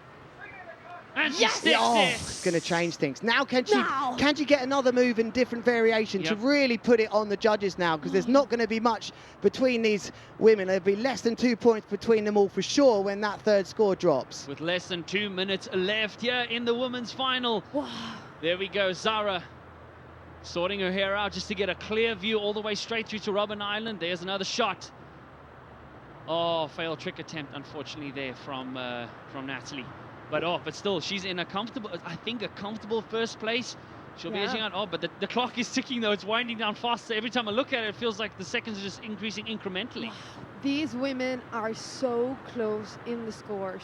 They've all got 3 good tricks on now. So what are they going to do? What are they thinking? Is this time for their best move ever? Why not go for it? Try and sneak another variation point. I can see here there's 3 for Natalie at the moment in the unique moves point here. There is Lana's got 2, Zara's got 3. So Lana could do with another big move, maybe a dirty loop of some sort. But Lana Herman has moved into 2nd place with what was no doubt that mega loop board off. So really attacking the mega loop board off variety of tricks here. Natalie, right foot forward. Is she going to do something in towards the beach? It seems like the ocean is just kind of flattened out a bit, and that makes it very difficult to find the ideal ramp. But Zara searching, hunting Lewis, as you always say. Yeah. I am sitting on the edge of my seat. Come on, Sarah. Making the board off. If she sticks this is big. Oh, she sticks it. She's done it. 20 seconds left. Has she got time for one more? Is that enough to drop away the 6.62? And Natalie with another trick. We didn't see it. We didn't see what that was. But Lana's going to have 10 seconds here. Can she do a back roll one? It's a boogie loop on the inside. If that's over 6.5, that might help her, but I'm not sure it's going to be. Guys. This is nice. Look at this. There goes the buzzer. Woohoo! Oh, I don't know. That could go anyway, really. That's going to be tight. But you just got to. Natalie was so solid throughout there. Here is our replay here. Didn't get the perfect takeoff at the end, and it's actually aborted that one. Did Lana, but she just sort of faded away a bit in the middle of that heat after that great start. But then all of the riders came back at the end, and nobody knows here. There'll be that tense wait that you're used to down there, Therese, to break the news. That was wonderful last time. Just before with Cohen, then we weren't sure who was winning, and the tension was so intense. We're currently waiting for the impression scores, and I know we will see. Oh, here is Lana with her strong comeback. Just finding her flow in the beginning. Natalie with a sick kind of board off, scoring a 7.53, I remember. And Sarah as well, responding.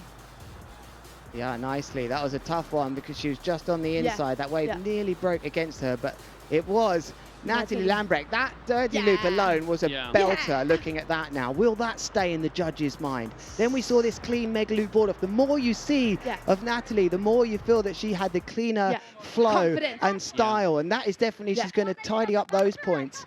But she looks good. She's feeling good. She's being told. What a moment for her after all that hard work, after so many podiums that she hasn't won.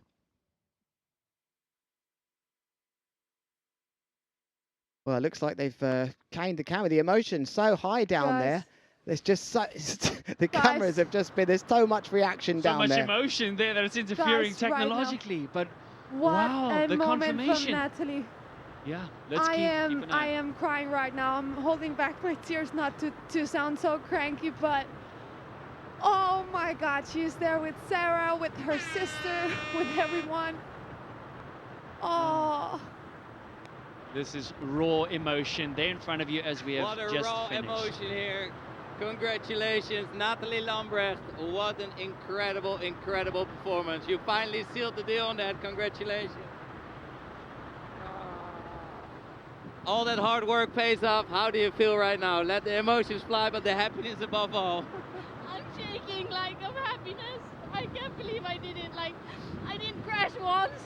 I think I had the most fun I've ever had competing as well, and I think that's the point, you know, like when you enjoy it, that's when the magic happens. It all came together because of your hard work, your determination, and your passion, so congratulations once again. You want to thank anyone?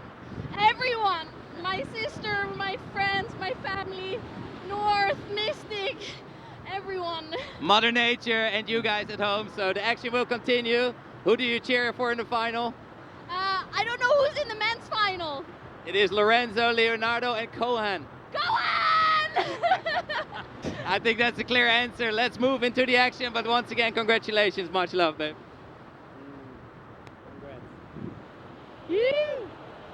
Guys, that was one of the most beautiful moments I've witnessed in my kiteboarding career. Watching one of your best friends win, that just beats everything. Yeah, I feel like I won.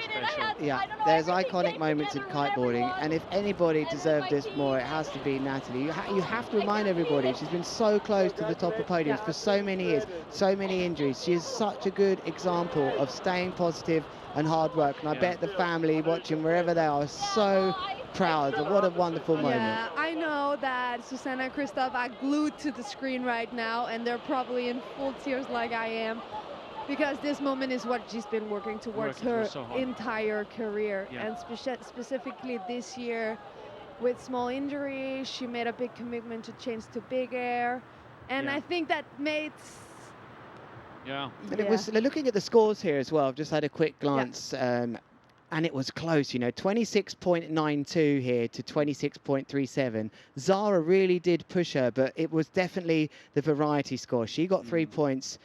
She actually got a bit more Zara, but it was the impression that done it. The judges... It's interesting there, Lewis, if I may. It's interesting how the judges' variety score was a distinguishing factor. That's that 3 points out of the 10 on the variety score at the end, showing you just how close overall impression and variety is in the world of big air kiteboarding.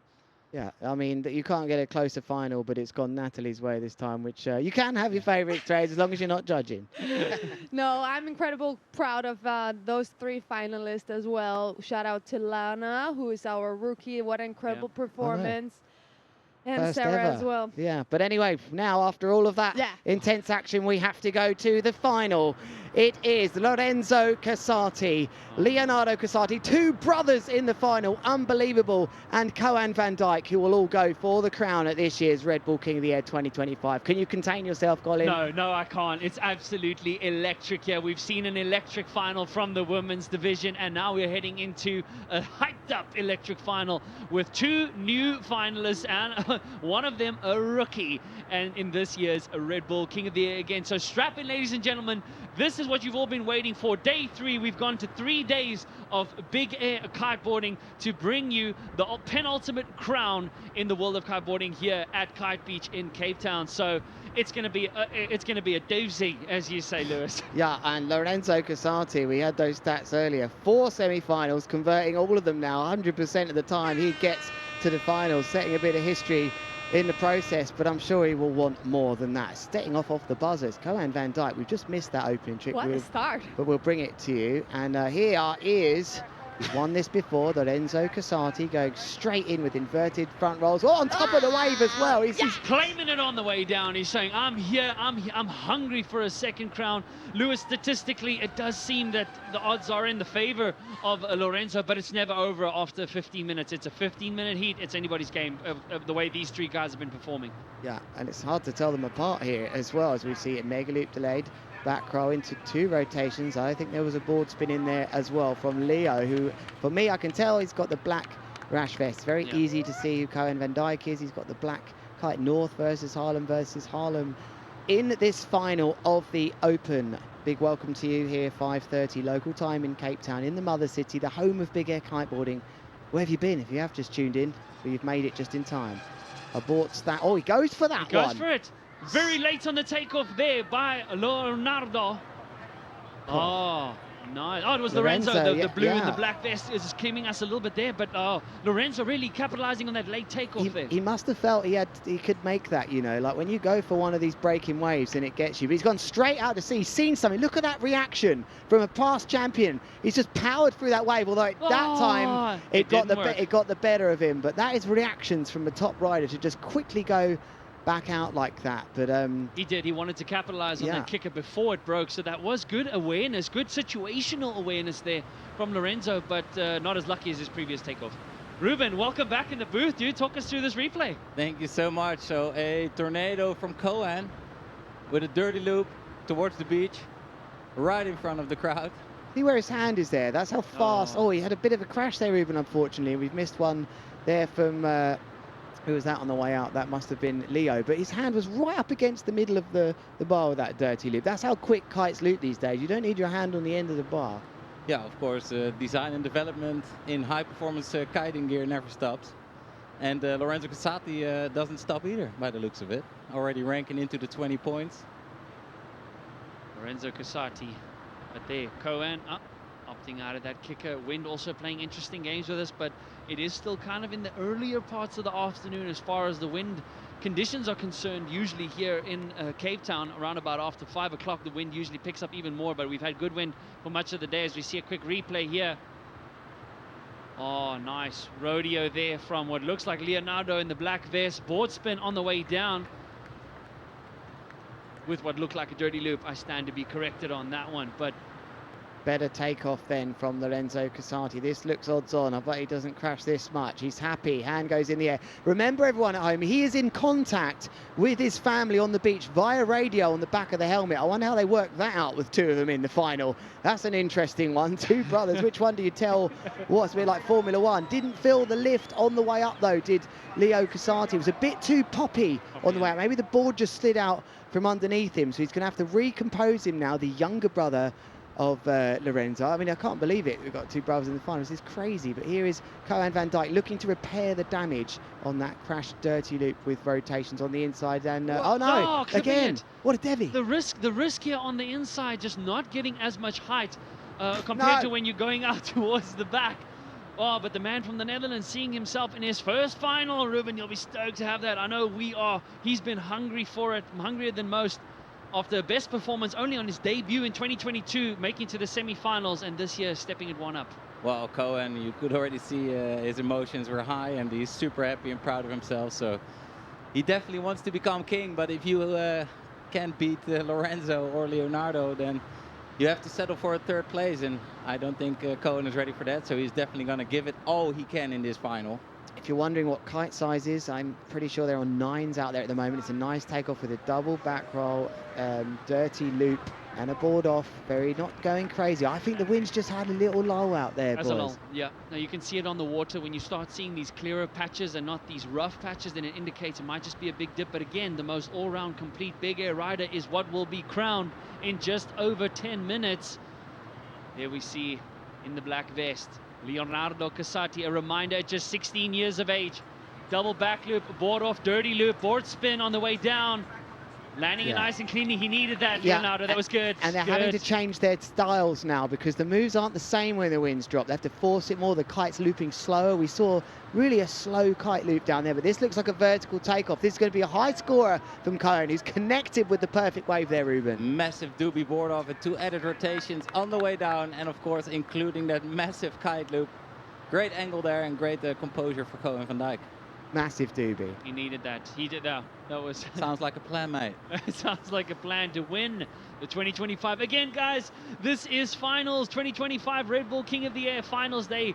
There is 3-time podium finisher Lorenzo Casati, mega loop board with a nice board flip. It looked like 2 board flips there. Ruben, correct me if I'm wrong. No, you're totally spot like on. Oh yeah, that was sweet. But Brilliante. what a risk taken here by Lorenzo by flipping that board again. Like if you drop it, you're separated from your board, and it's some precious time.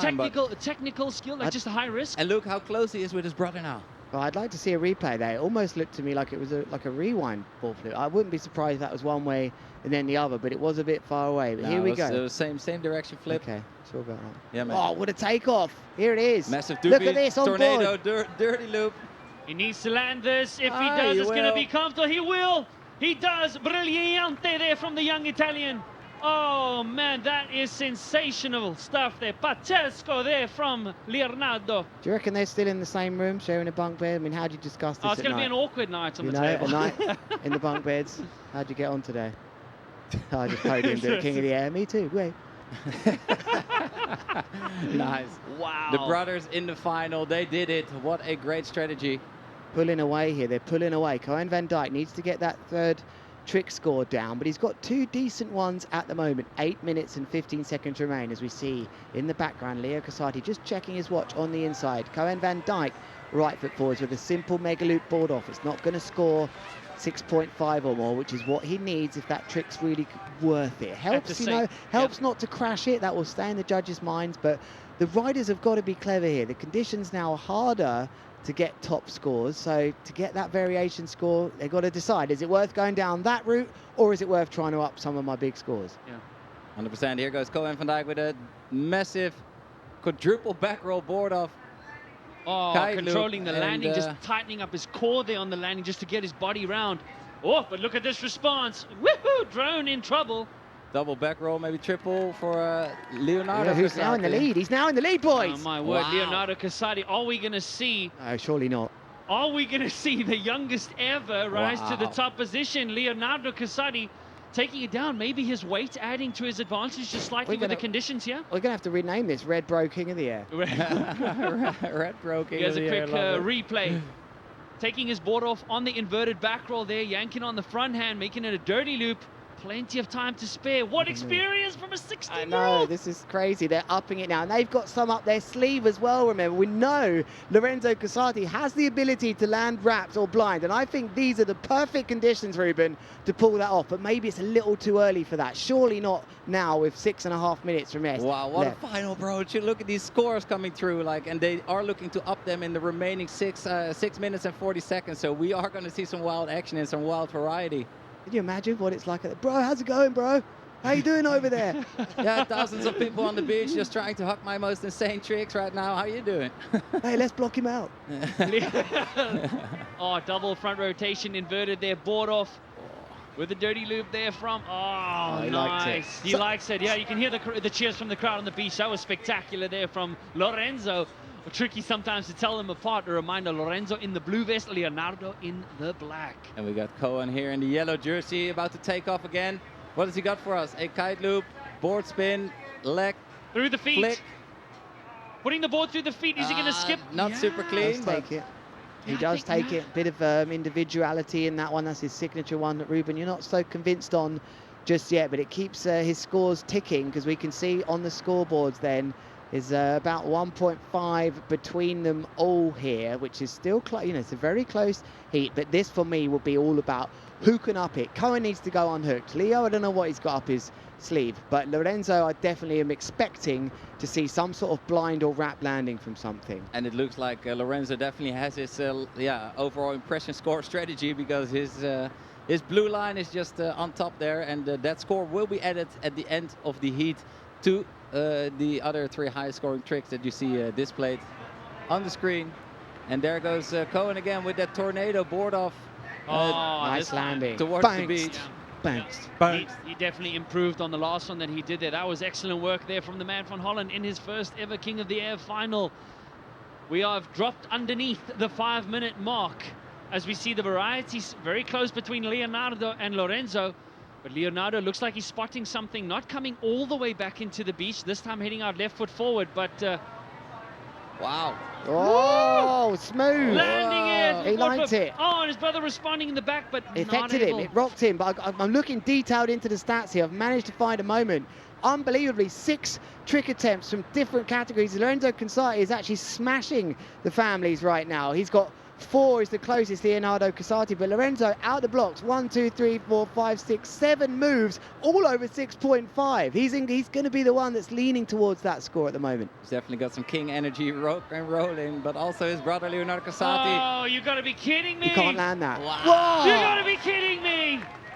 What a move. Is that the moment Lorenzo Casati has that hand on the trophy, trying to get 2. He's got 1 before, but that was definitely upgraded. Ruben, we need to see a replay of what just happened there. Board flip with a tornado? You got to be kidding me. After the board flip, I think, Yeah, as well. it was after the board that flip, was yeah. Yeah, it really dropped out of the sky. That is going to get a big score. Oh, man. Okay, come on. Let's see what the man from the Nederlander can do. He needs something big. He does. He does. Ruben, you know what it's like to be there. You know what is needed in times like this, my bro. I don't. I've been out there, but I didn't know what was needed. we didn't have all that data on our smartwatch. I was just happy to be there. Here's a quick replay from Lorenzo Casati. Back rotation, mega loop. Board flip, and then the tornado. Really different. And just to be clear, there's lots of viewers watching this in the kiteboarding industry thinking, that's not the way it's called. We called it this. These riders are doing things with mega loops, and that's why they have the right. They're telling us here when we're asking, what is that move? Is it a board spin, a board flip? They are telling us, and because they're mega looping like Cohen Van Dyke here, they are the ones that are writing history and are able to call these trick names. Great extension, full body extension there. Ruben, you liked Cohen's technique on that mega loop board off. Yeah, it was a classic Cohen, super high, super stylish, getting leveled with his kite. But I don't think it's going to add up towards the technicality that the 2 brothers are showing in this heat, in the Red Bull King of the Air finals. What a phenomenal action here from all these riders. Oh, and again, ladies and gentlemen, if you look on the top left-hand side of your screen, Lorenzo Casati posting the first 8-point trick or higher in the finals, an 8.1. He nearly broke the scoreboard. My word, this is incredible, the back-to-back, the back and forth between Leo and Leonardo, but Cohen really bringing in the style, really appreciating his style at the moment. Quick replay here from him, Ruben.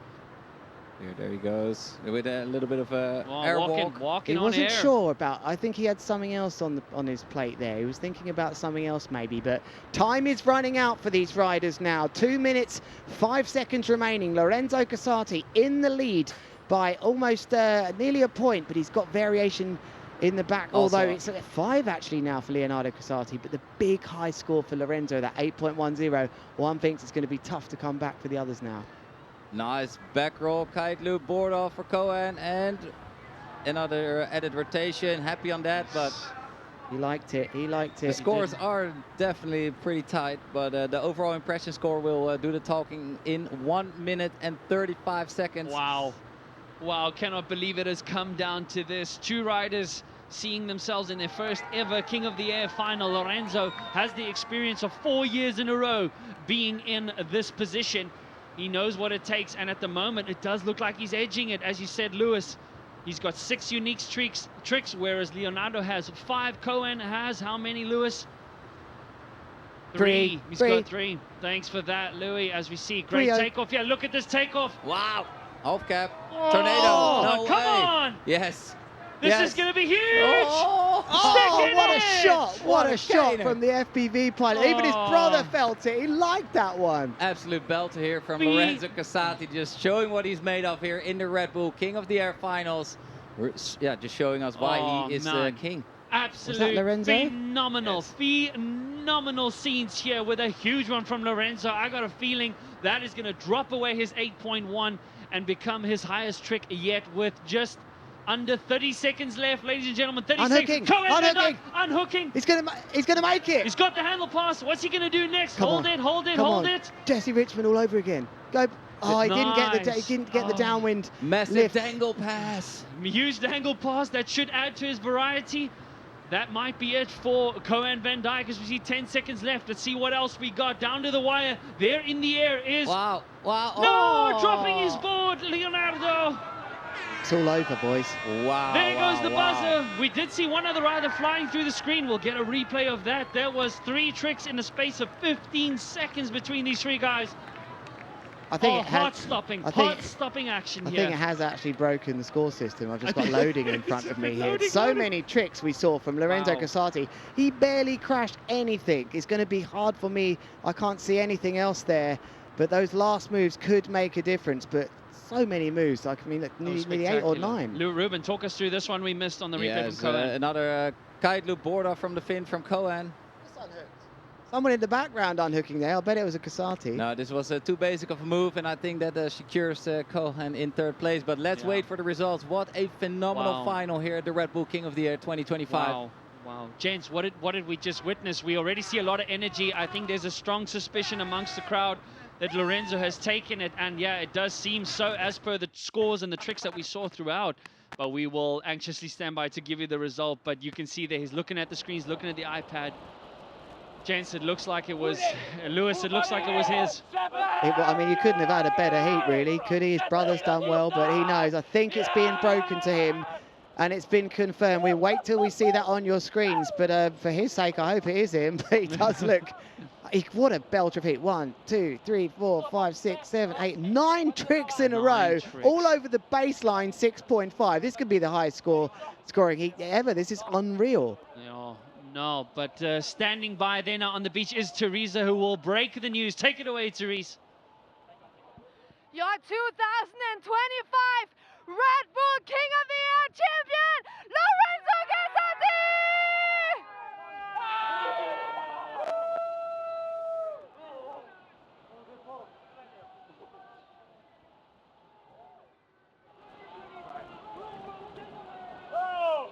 What a moment then as Lorenzo Casati embraces his brother and the rest of his team on the beach, taking his 2nd Red Bull King of the Air title. He will definitely now be looking to make history. What a family moment we're seeing down there.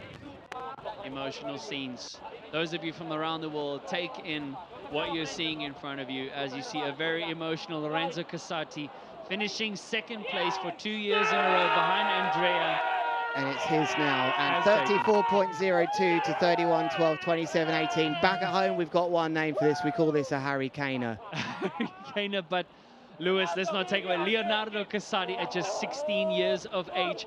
According to my calculation, I'd love it if anybody can correct me, but I think Leonardo Casati is the youngest podium finisher ever in the history of the King of the Air. Wow. Jamie was also 16, but as far as the months are concerned, Leonardo is younger, but I'd love to be corrected on that. Either way, again, 16 years old, what an accomplishment. What a moment. He just looks like he belongs there. We talk always about these top 5 riders. Now, Leo's definitely going to be in the hunt. Unfortunately for Cohen, it wasn't to be here, but this man, can anybody stop Lorenzo Casati? To both of you, what an incredible performance. First of all, how are you feeling right now with your family here?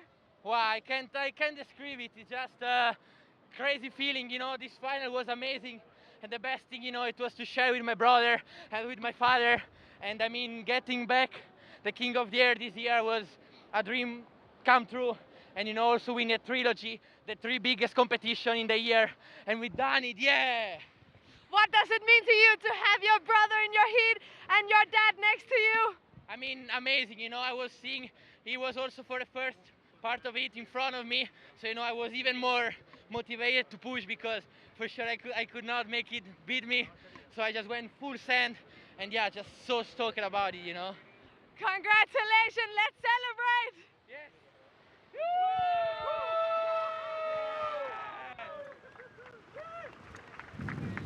Oh, emotional scenes. And Lewis, to add to the statistics of that final score that we saw there from an absolutely elated Lorenzo Casati. Looks like it's just lost for words with this incredible final.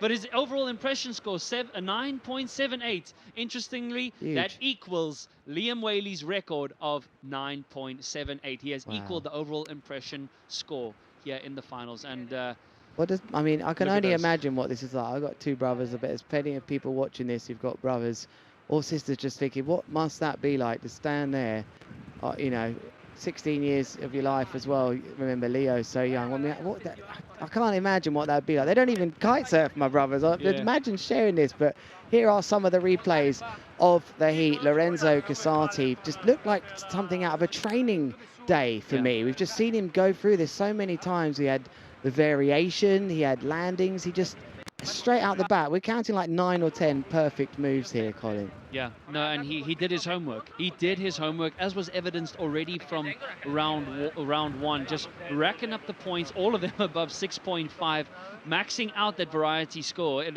Unbelievable display of all-round big air kiteboarding. Yeah, it was, and that's what we're looking to reward, the most complete rider. But just like good champions do, he found a way to step things up here near the end of the heat. We really liked this back roll board flip into a tornado as well, and then coming inside, showing us variation. I mean, just look at this. Do you ever at one moment think he's going to crash this? He's so in tune with his equipment. He was getting the height, extending the legs. He ticked all the boxes, Colin. He really did. He ticked the style. He ticked the height. He was ticking the technicality. Even and that. there was the a young Kung Fu pass. How technically that we well missed from that. How technically well executed was that as well? You know, we didn't see that. You're right. That must have been right on the buzzer. And that was on the buzzer. We did see it in the background there. So that just shows, again, ladies and gentlemen, he did that same trick in the finals last year. Last year, again, a reminder, losing out to Andrea with 0.18. 0.18, a devastating second position from last year. Oh, but a relieved first from this year. Look at these scenes again here from Kite Beach in the mother city of Cape Town. If you've never been here, ladies and gentlemen, book your ticket, get down here, and come and be a part of incredible scenes. That's a proud like this. father right there. I can't imagine what that would be like to children. Just, I mean, what must he be saying? And he's been so instrumental to his sons here, you know, on the beach, always supporting them, follows them around the world, making YouTube videos. He's definitely somebody that I don't think they could do without. The families these days of these young riders. Oh, look, they're even making a video. They're even making a video right now, you know, but they're everywhere. I mean, he's actually really handy, the filmmaker as well. He's got the good gear and films Really good them. with it, yeah. Let's hear a little bit. For those of you viewers, let's hear what he has to say with his informal interview. What a moment, you know. What are you going to do next year? Next year, keep riding the thing even harder. Come on, get that mic in there. And talk about your support. Oh, and again, emotional scenes as they make their way up to the podium of the most coveted position in the world of big air kiteboarding. So this was finals, this was 2025. And again, Lewis, just what you were saying with that overall performance from Lorenzo, just really ticking all the boxes. I don't know what else to say with it, just one of the most complete performances I think we've seen. I think the conditions allowed it in the end. It didn't drop too much. It still was good enough. And they train in these wins as well, and I think the conditions allowed it. Another thought quickly, Colin, here, before we get to this podium. I'm competitive with my brothers. This is all nice and family, and we're stoked to be 1 and 2, but I just wonder what is going through the younger brother's mind right now. Is he looking at this thinking, I want some of this? I'm happy for my brother, but you know what? I want some of this, because that for sure is something we're going to see play out in our lifetimes. Definitely. I think Leonardo can hold his head up so high. What a performance at just 16 years of age, making it to the podium, and a phenomenal second place. Looking at the family scenes, and I'm looking there in front of me, and I'm a big family man. Big shout out to mom and dad and sister. Love you guys. And as a family man, I think Leonardo is having the time of his life. I think he's having the time of his life, not just enjoying a second place, but enjoying the first place with his brother, with his family, with his father. I think he's over the moon. Yeah, because he would have heard about all these things from his brother back at home. How does it really feel behind the scenes? And now he's established himself as a top rider. This is the moment he gets to walk up that famous private walkway, up the sand, and he will be ushered into position, and there'll be people around him saying, quick, get your board, make sure your stickers look good. Yeah, this is where your team really comes in around you here, and it's the moment, one of the highlights of your life, you know, certainly for me to stand there of some sort. I just wanted to stand there for these riders. Some riders, that's good enough. For other riders, they want to stand there in first with the trophy, you know, and to do it multiple times. So yeah, depends on the luck of the draw. Sometimes who's in your generation, you know, you got a guy like Kevin Langeret and Aaron Hadlow, domination, but I think we've seen 2 riders here that are going to dominate as they now congratulate the women. We talk about crowds down here, Colin, but it's always good to see when you see the podium. It is an incredible scene as everybody gathers around the judging tower. They're in front of the leaderboard with the continued embrace there. There's Lorenzo and Cohen embracing one another. Cohen been like a Red Bull rider, hungry as ever for the finals and first place, but unfortunately to be denied this time. But he's had a couple podium finishes this year. He'll be very happy to be on the podium of big air kiteboarding. He's rounding a good year here. I think it's his 3rd podium. Really firmly is one of the top 5 riders in the world. But in the women, I mean, this must have sunk in now, having to watch that final of the men. Embracing Zara Hugenrad is Natalie Lambrecht and Lana Herman as well, and Ruben Lenton and Teresa will be performing. We'll be told very shortly, I'm sure, Colin, to keep quiet. But it's there's always interesting scenes before a prize giving. Just like how quiet everybody is, all chilled. It's going to erupt in a minute. It is. In the next few seconds, I suppose, you're going to hear the applause of a lifetime. And let's not forget, we ran a historic 2nd women's division final at this year's King of the Air, as well as the most rounded performance, arguably, that we have seen in the men's or opens division final here at the 2025 Red Bull King of the Air. You can still see a lot of wind filling in, and it has been a spectacular day of finals. We've started off with women's round, women's final, men's final, and Lewis, a loss for words at that incredible display of kiteboarding that we saw there. Yeah, family domination there in that final. That was unbelievable, but it is time to hand over now to see the official prize giving.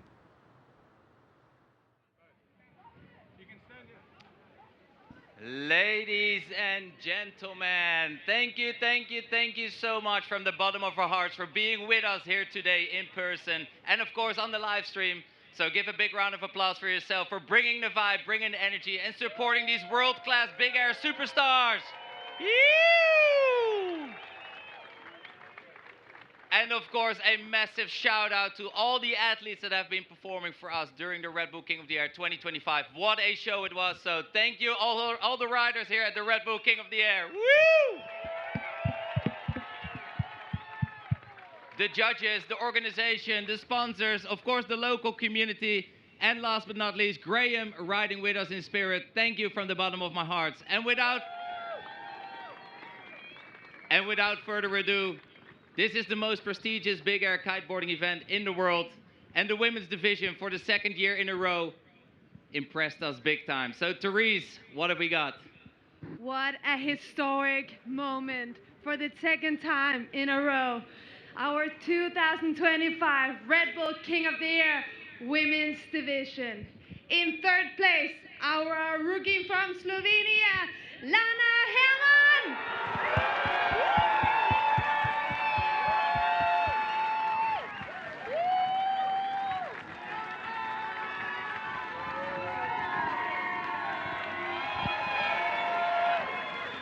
Coming in strong in second place from the Netherlands, Sarah Hugo.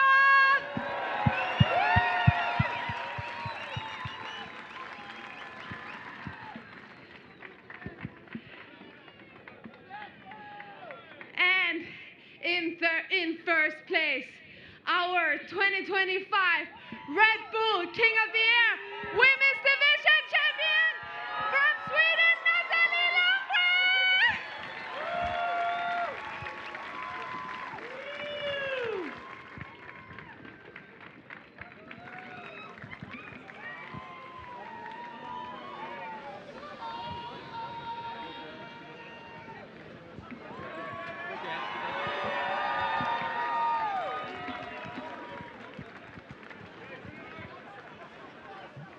Put your hands together for these champs. Natalie Lambrecht, your new Red Bull King of the Air champion in the women's division.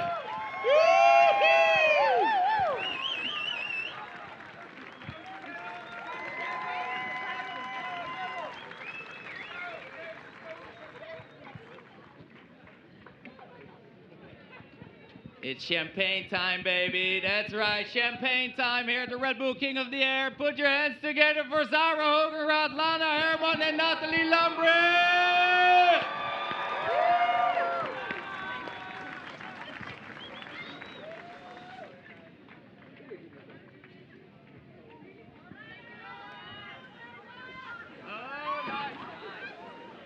Marty with the reflexes. Nice one, nice board save. Spray, spray, baby! Let's go, ladies!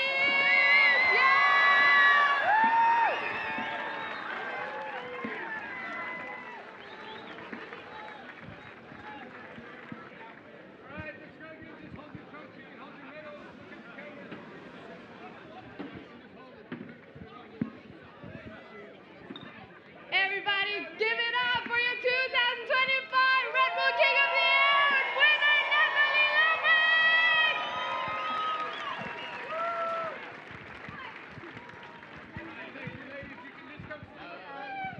Natalie, you've been working so hard for this moment. Is there any specific message or people you want to thank out there? I want to thank, well, this is scary because it's so many people, but my sister and my coach Michiel and the whole Mystic and North team. You guys have been amazing. I couldn't have done it without you guys. Like,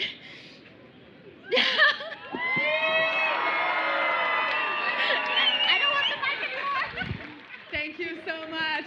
Nice, congratulations, Natalie Lambrecht. What a performance, absolutely incredible. And as we continue with the champs of the Red Bull King of the Air Open Division in the 2025 edition, it was wild. It was crazy. And to see two brothers in the final, edging out in third place from the Netherlands, Cohen van Dijk! Yeah, Big C in the house. Congratulations, brother. Really showing us the style, the power, the commitment, and the variety. Congratulations. And in second place, at 16 years old, from Italy, Leonardo Casati!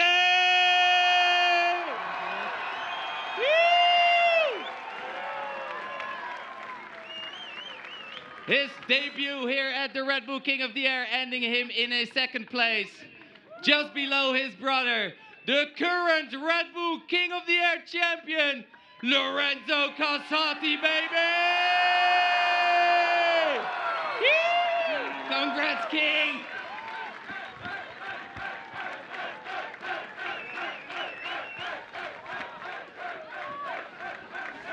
Give it up for your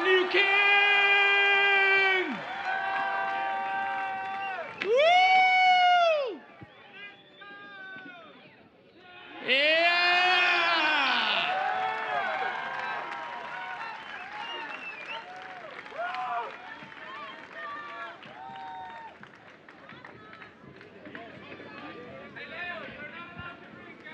These riders really showed us what they are made of, what the modern extreme big air kiteboarding looks like, and how to keep yourself composed in the most prestigious event in kitesurfing, the Red Bull King of the Air 2025 champion, Lorenzo Casati!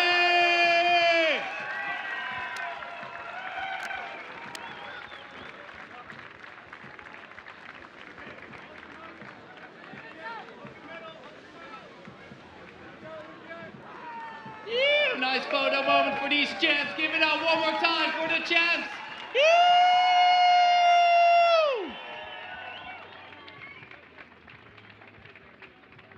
Incredible action, incredible style, incredible performance.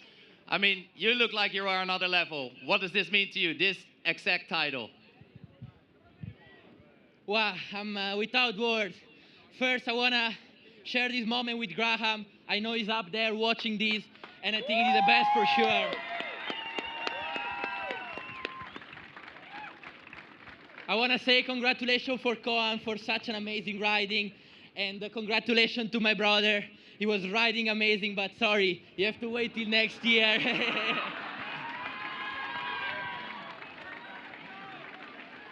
And last, I want to thank my dad for all the support, for all the help, and for all the training we did together. And without him, I wouldn't be here today. And as well, thank you so much for my sponsors. Without you guys, I wouldn't be here today. And thanks for the amazing public here that was watching the competition today here at the house. You guys are the best. Woo!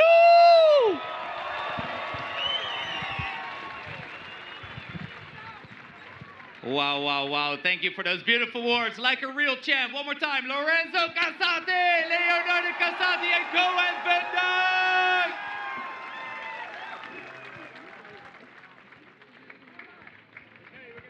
Thank you so much, ladies and gentlemen. Let's quickly head back into the booth. Cool. Lewis, iconic scenes. Yeah. With Lorenzo Casati joining the ranks of 2 or more crowns. He's been waiting for 2 years for this, so absolutely brilliant. And again, this was an all-round complete performance. And again, at just the 16 years of age, we see Leonardo rise to the podium and Koen finding his first final. It doesn't get any better than this. Such is the way with all sports. Domination has to continue in some ways and end in other ways. You know, Natalie Lambrecht now surging forward into the limelight there on the top of the podium in the women. She's been hanging around so close to the top. Now she's the name that everybody's talking about. Leo Casati emerges as the younger brother that we're talking about. Lorenzo Casati, after such a good year, looking for that double Red Bull King of the Air championship. He's got it now. Will he now go on a journey in the next years? It's just so exciting in kiteboarding. And the ages are unreal. No. 16, he couldn't even drink the champagne there. No. Then I didn't what? Did he drink it? No, I don't think so. I think he just sprayed it out. So very responsible there from him, from the young man.